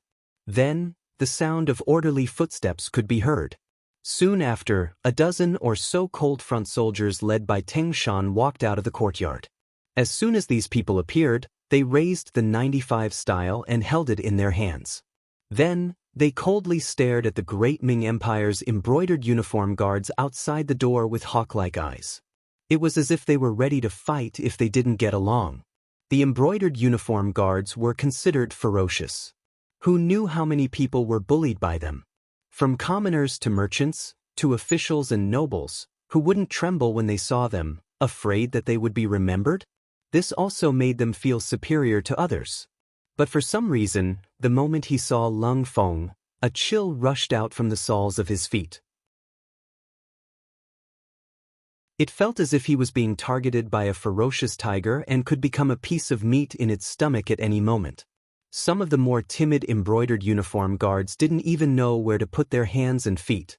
They just lowered their heads and didn't say a word. Ru Zhu also felt a chill spreading from his head to his feet. He did not know that this was because Teng Shan and the others had killed too many people on Little Ryukyu Island. However, no matter how scared he was, since he received the imperial order, he always wanted to complete the mission. After he raised his head and saw Teng Shan's murderous aura, he immediately lowered his head. Then, he tried to use a negotiating tone and said, "General, I am a supervising eunuch of the Great Ming's Imperial Horse Directorate. This time, I am here on the orders of our emperor to deliver silver to you." Deliver silver? Hearing Ru Zhu's words, Teng Shan's murderous aura seemed to have cooled down a lot. Sensing that the other party's tone seemed to have loosened, Ru Zhu thought to himself that silver was indeed the most useful thing. He immediately said, Yes, we are here to deliver silver to you. However, how should I address you, General? Are you the highest-ranking leader here?" "This battalion commander isn't the highest-ranking leader? What? Are you looking down on this battalion commander's low position?" Teng Shan looked at Ru Zhu with an ice-cold gaze. His murderous aura reappeared. Ru Zhu only asked about the other party's identity and position because he wanted to get to know the other party's higher-ups in the shortest time possible and establish a good relationship with them. He really didn't have any other intentions. However, after being reminded by Teng Shan and thinking about his previous behavior, he seemed to be a little too impatient. For a moment, Ru Zhu regretted his impatient actions. He opened his mouth and said, No, this general misunderstood. This eunuch didn't mean that. Leave your money and get out of here." Teng Shan had no intention of listening to Ru Zhu's explanation. He seemed to have been angered by Ru Zhu's words. At this moment, he waved his hand and looked like he was going to chase them away. "Leave your silver and scram." This was completely different from what Ru Zhu had imagined. For a moment, he couldn't accept it. "General, shouldn't you call your leader over and discuss this?" Bang, bang, bang, bang. A series of gunshots rang out, and the tiles on the roof of the house opposite the courtyard were broken into countless pieces. Then, the tiles fell from above, raising waves of dust. Teng Shan opened fire. This was how he answered Ru Zhu's question. Facts speak louder than words. After a series of gunshots, all the brocade-gowned guards present were stunned on the spot. Then, someone shouted, "Oh my God!" Next, the brocade-gowned guards gave up on their carriages and retreated in large strides. Ru Zhu was also in the crowd. In fact, his speed of retreat was not slower than anyone else. It had to be said that in the face of life-threatening danger, even a eunuch's reaction could be surprisingly fast. Everyone was retreating. Soon, Yang Chendong, Tiger's Mane, Beta Persei, and Qiu Vi of the first guard who had been standing in the crowd appeared. Initially, when Tingshan saw that some people did not retreat, he revealed a trace of anger. He wanted to teach them a lesson for ignoring his cold front. However, when the crowd retreated and Yang Chendong stood at the very front, Tingshan, who originally had a ferocious look on his face and looked like he would attack at any moment, immediately turned into astonishment, followed by excitement and agitation. His originally straight and strong legs now looked like they were about to bend and kneel on the ground. The earliest cold front was personally trained by Yang Chendong. Even Leng Feng, who was in his later years, had only heard legends about the sixth young master. It could be said that in the most elite of the cold front, if there was only one person who could not be disrespected, and who everyone respected and had to give a thumbs up to, it would be Yang Chendong. Even Commander Leng Song of the army, although he also had the word Leng in his name, he only wore the army's Leng Feng uniform. It was more like in the Navy, Commander Gao Xiong's uniform. However, with only Yang Chendong, no matter if it was the army, the Navy, or even the Air Force who were practicing hot air balloons, they all respected him. He had a godlike reputation. When Tingshan saw him, how could he not want to kneel on the ground? Cough. With a soft cough, Yang Chendong could tell what Tingshan was going to do and what kind of performance he was going to show. He immediately reminded him. Although the cough was not loud, it shocked Tingshan like a sudden clap of thunder. When he saw Commander Ru and a group of Imperial guards looking at him from the corner of his eyes, he finally remembered where he was and what kind of situation he was in. Tingshan forcefully put away his thoughts of kneeling and bowing to Yang Chendong. Then he made a gesture of inviting him in. Following Tingshan's action, all the cold front soldiers standing on both sides of him straightened their bodies as if they were soldiers waiting for the king to inspect them. Some of these cold front soldiers were personally trained by Yang Chendong, some of their military ranks were taught by the sixth young master, and some of them did not know Yang Chendong. However, this did not stop them from expressing their respect for the young master. He really wanted to say something to these brothers, even if it was just to pat them on the shoulder and give them some encouragement. However, Yang Chendong knew that this was not the time to do this. If he appeared too close to the mercenaries, it would be hard to avoid suspicion. This would not be beneficial to his next plan. With his back facing Commander Ru and the others, Yang Chendong could only smile at these cold front soldiers. However, this smile was like the sun in the cold winter, making these brothers feel a warmth from the bottom of their hearts. At this moment, their hearts were beating rapidly. This was the godlike sixth young master, and he was smiling at them? With this experience, they would be able to brag about it for a while when they returned to Crimson City. Tingshan also suppressed the excitement in his heart. After Yang Chendong stepped into the courtyard, he quickly followed him. At this moment, a large group of people had already knelt down in the courtyard. The leaders were Commander Leng Song and Battalion Commander Wu Sheng. "Welcome, sixth young master." The voice was low, but it was more like the ray of sunlight before dawn, ready to explode with powerful energy at any time. "Brothers, thank you for your hard work." Facing close to 300 cold front soldiers, Yang Chendong was also very excited. In his eyes, these were his children. They were created by him, and they were also his pride. The words "thank you for your hard work" caused many cold front soldiers who would not even blink in the face of death to cry. Perhaps to them, these were the words they had been waiting for. Yang Chendong was also very excited in his heart. At this time, he felt as if he had returned to the barracks of his previous life, and saw those outstanding soldiers he had brought with him. This made him unable to calm down. However, Yang Chendong, who had lived 2 lives, knew what he wanted to protect, what he pursued, and what his dreams were. In order to achieve this final goal, he could not do whatever he wanted at this moment. Hence, he suppressed the excitement in his heart and walked in front of Lung Song. He patted his shoulder and said, "Not bad, you're more sturdy than before. Thank you, sixth young master, for your praise." Lung Song, who did not like to smile and always had a stern face in the eyes of the soldiers, actually smiled at this moment. His smile was so carefree, so natural and so sincere.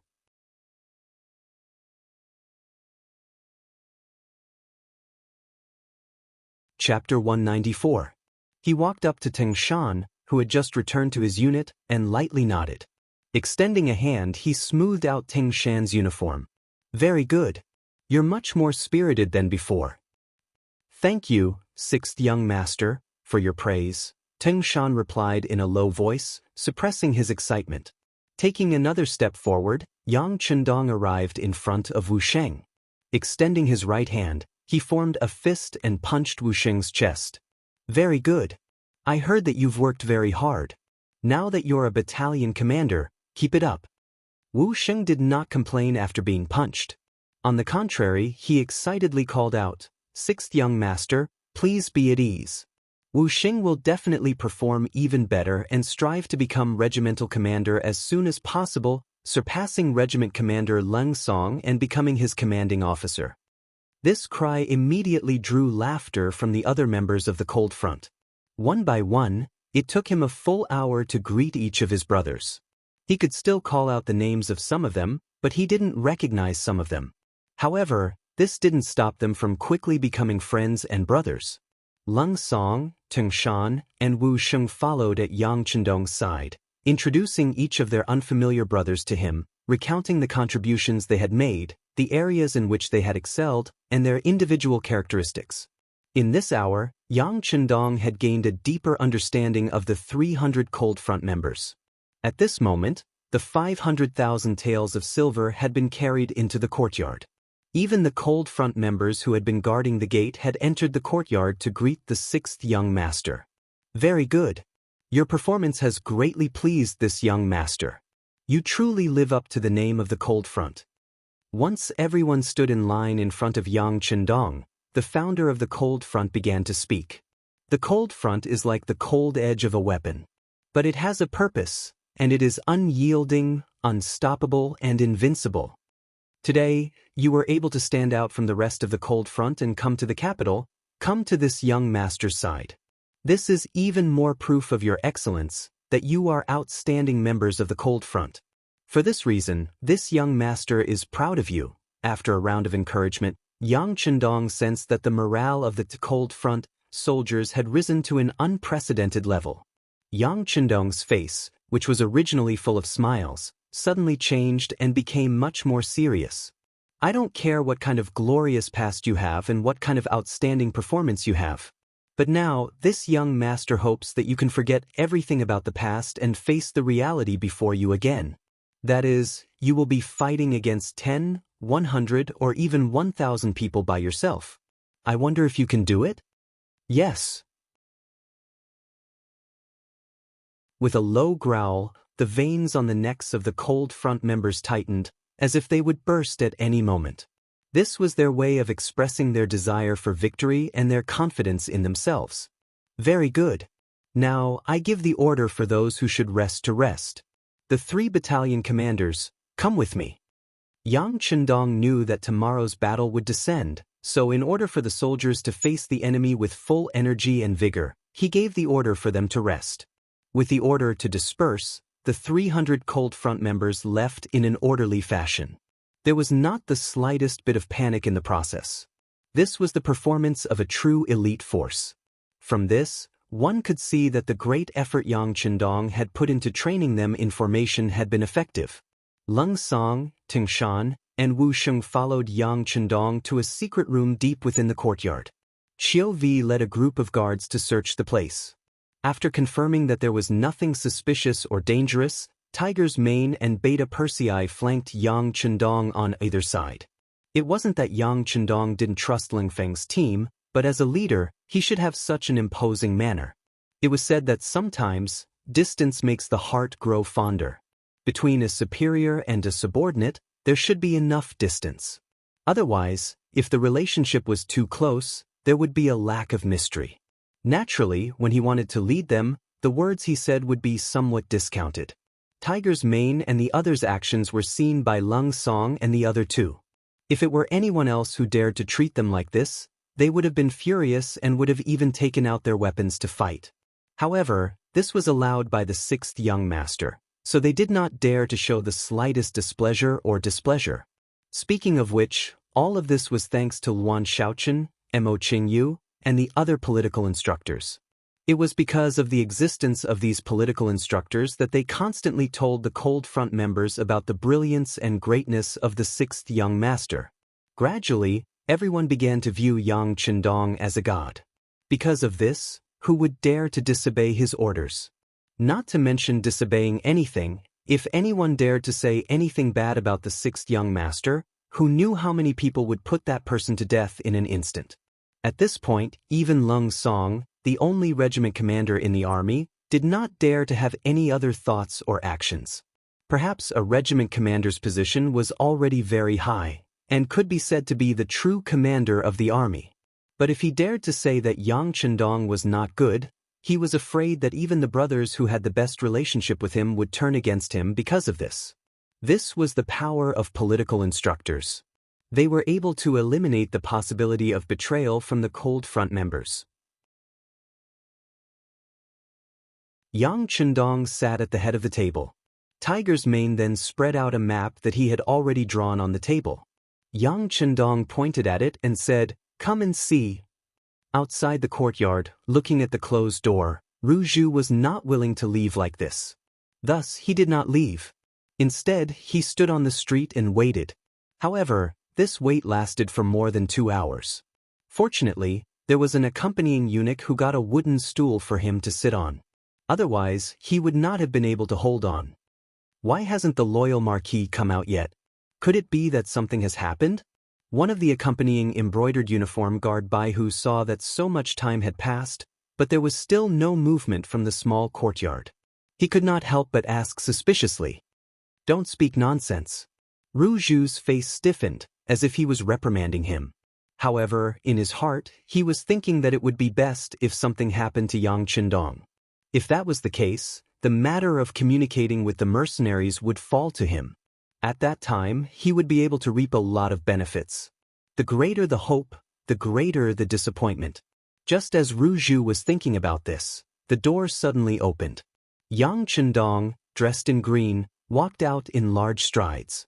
As soon as Yang Chendong appeared, Ruju's eyes were fixed on him.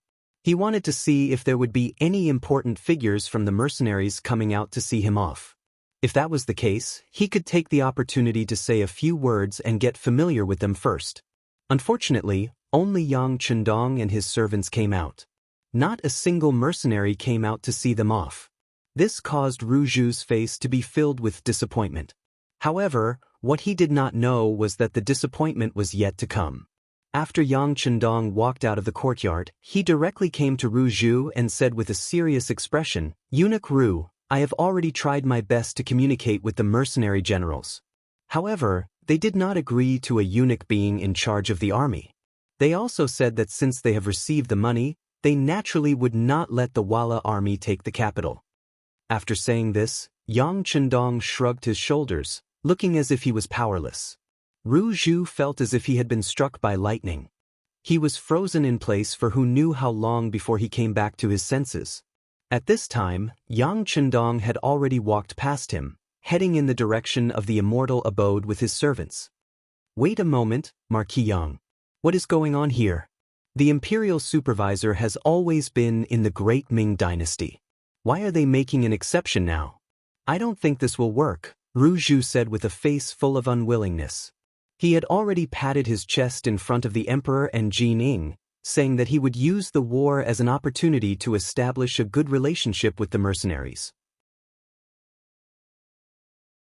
He would also do his best to obtain a few new firearms, providing the best specimens for the Great Ming dynasty's development.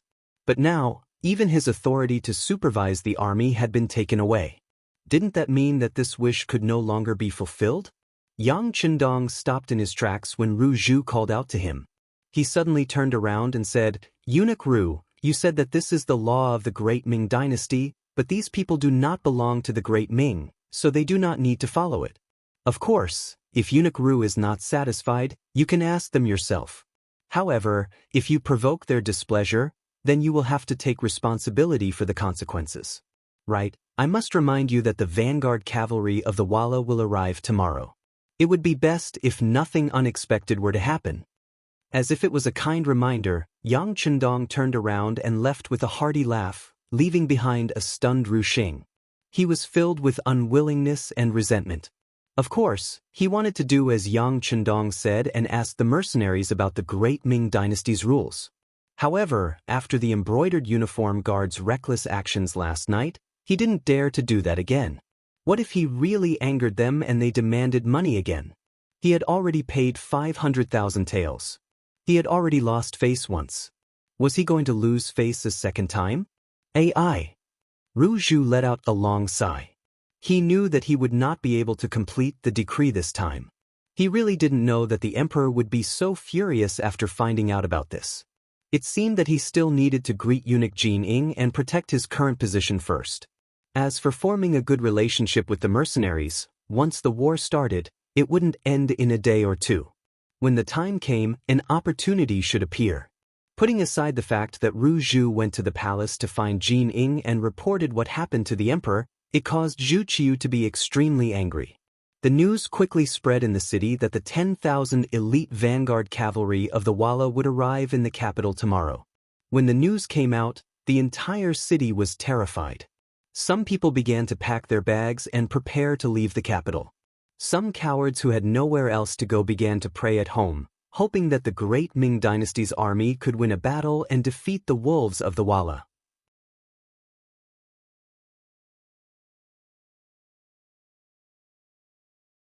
Chapter 195. The capital, which had just regained its peace due to the low price of rice, was once again bustling with activity. In the Immortal abode, the girls were also affected. They all came over to ask Yang Chendong, who was practicing calligraphy, what was going on outside. Why was the commander still so calm when the battle was about to begin? Yang Chendong had unknowingly become obsessed with writing. In his last life, he had been running all over the place to complete missions. How could he possibly find the time to compose himself and write? Now that he finally had the time and opportunity, he naturally had to put in some effort. At the very least, when he inscribed words for someone in the future, they wouldn't look too bad. Sixth brother, sixth brother. A series of feminine voices came from outside the study. Yang Chendong, who was in the middle of writing, sighed softly. He knew that his plans to practice calligraphy today had been dashed. He only had 4 women, and it was already so lively. He really didn't know what it would be like with the addition of other women in the future. At this moment, Yang Chendong suddenly missed the old Yang clan residence in Jianing Manor. Back then, he could really do whatever he wanted and no one would bother him. While Yang Chendong was still reminiscing about the old days, Hu Yen and the other 3 girls ran in. As soon as they saw Yang Chendong still holding the pen, they immediately surrounded him, and for a while, they kept asking him questions. Yang Chendong couldn't tell who was asking what, but he had a rough idea of what was going on. The 4 women all wanted to know if they could defeat the Walla cavalry tomorrow. That was the cavalry that had defeated Ing Zong and Shi Heng. They were all worried for Yang Chendong. Well, your husband knows what you are worried about. How about this? Tomorrow, all of you will put on makeup and go to the battlefield with Lulang. What do you think? Yang Chendong suddenly raised his voice and said something that shocked the 4 women.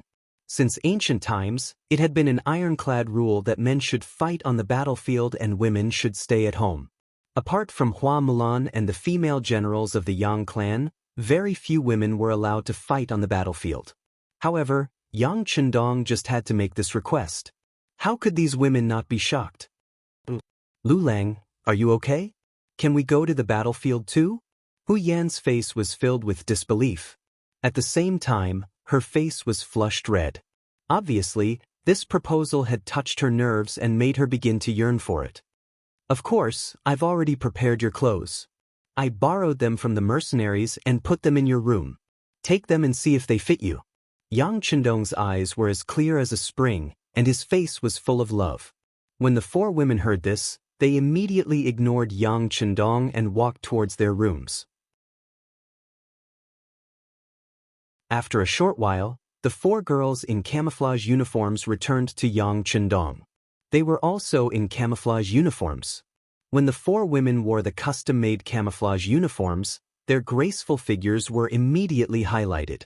They actually had such a temperament and were so different from the rest. Hu Yen and the other two women looked at each other and chattered non-stop. Only Qiao Yin, who knew the truth, kept smiling. She knew that these clothes were not borrowed at all. They had already arranged for the garment factory in Crimson City to make them according to the women's figures. At that time, the concept of men being superior to women was very serious. Even the few men who loved their wives would be called a lioness from Hedong. Sometimes, these men had to worry about other people's opinions and do some things that hurt women. Only Yang Chendong really doted on his women. When he did things, he did not care about other people's opinions and thoughts. While the women were satisfied with the military uniform, they were even more satisfied with Yang Chendong's attitude towards them. This was what made them happy. Seeing the four women slowly calm down from their excitement, Yang Chendong smiled and said, "These clothes are not for you to wear for free. There is a mission." There is a mission? What mission? When Hu Yen and the other two women heard that there was a mission, their breathing became a lot more rapid. They even wondered if Lu Lang really wanted them to go to the battlefield. But what could they do without the strength to truss a chicken? The four women looked at him suspiciously. Yang Chendong chuckled and said, "What are you thinking? How can I be willing to let you fight the enemy? Your task is to record the most wonderful scene on the battlefield, then go back and edit it into a program for more people to watch, and completely spread the glorious image of Lu Lang." Yang Chendong said very arrogantly. Hu Yen and the other two women laughed. But after laughing, they felt deeply gratified. Since Lu Lang dared to let them walk around the battlefield, it was enough to show that he was full of confidence in this battle. In fact, this was the real reason why Yang Chendong wanted to take the women to the battlefield. If he wanted to make a program, he could have learned it from the soldiers who participated in the battle in the future. But he did not do that. Instead, he wanted to take them with him. He wanted to tell the women through this battle that the battlefield was not as dangerous as they imagined. At least on the battlefield with him, Yang Chendong, they could still be very relaxed. After tomorrow's battle, when Yang Chendong went out to lead troops to battle in the future, the women would not have to be so worried and afraid at home. The four girls left in high spirits. From the looks of it, it was clear that they were going to wear the new military uniforms and walk around the Yangjia village for everyone to see. They were going to receive some envious gazes. Yang Chendong stayed in the study, discussing something with Tiger's man and Yang San about tomorrow's battle. "Yang San, is your security bureau ready for tomorrow's battle?"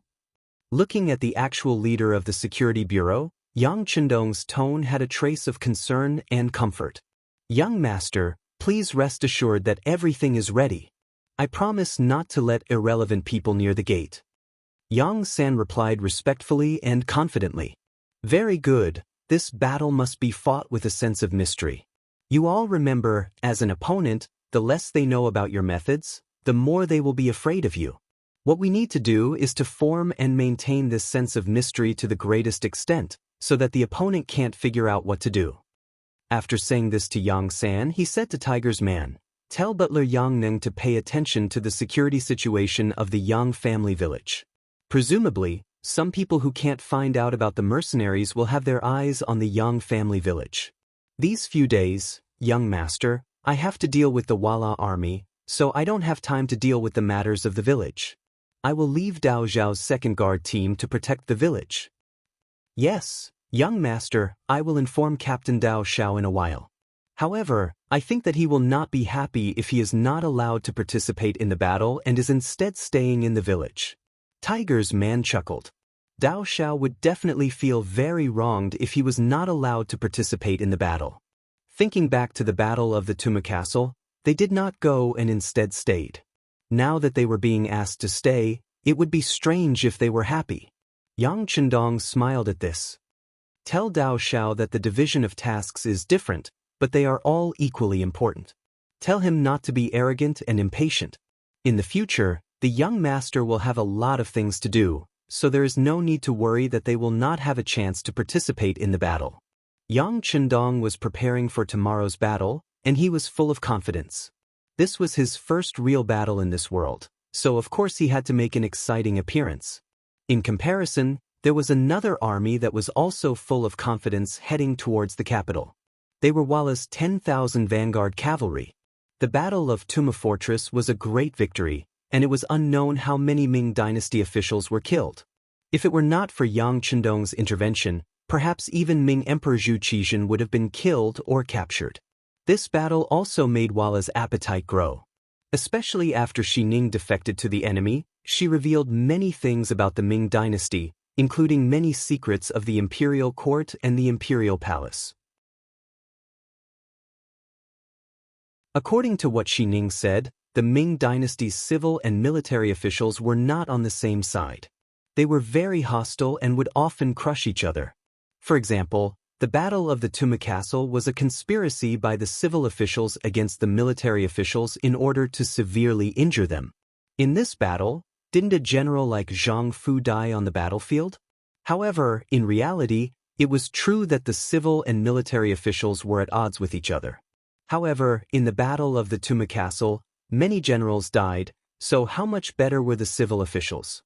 Again, if not for Yang Chendong's intervention, at least 2 ministers would have died on the battlefield.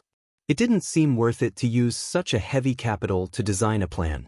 However, Walla didn't know this. They won the battle and thought that Xi Ning was right. Even when they were fighting against Shi Heng, it was Xi Ning who came up with the idea. First, they pretended to be weak and then baited the enemy step by step. In the end, they defeated the enemy. Because of this, Xi Ning became a good friend of Walla's people. Sai Bian Wang, who was in charge of leading the vanguard, was leading the army to the capital of the Great Ming Dynasty. At the same time, he was asking Xi Ning if there were any powerful generals in the Great Ming Dynasty that could fight against him. Xi Ning had thought about this question many times in his mind. He had thought of almost all of the courtiers and confirmed that there were still generals who could lead troops, but he could not think of anyone who could truly command an army.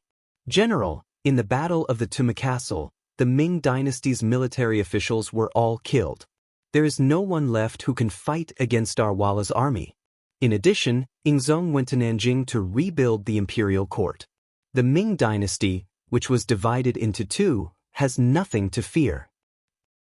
Haha, doesn't that mean that the Ming Dynasty's capital is at our fingertips? The wealth and women there will all belong to our Walla? Ha! Xi Ning laughed wildly. He was imagining beautiful women in his arms, delicious food in his mouth, and piles of gold and silver. Xi Ning looked down on the Xi Ning who only thought about wealth and women. A person who was too greedy couldn't achieve anything great.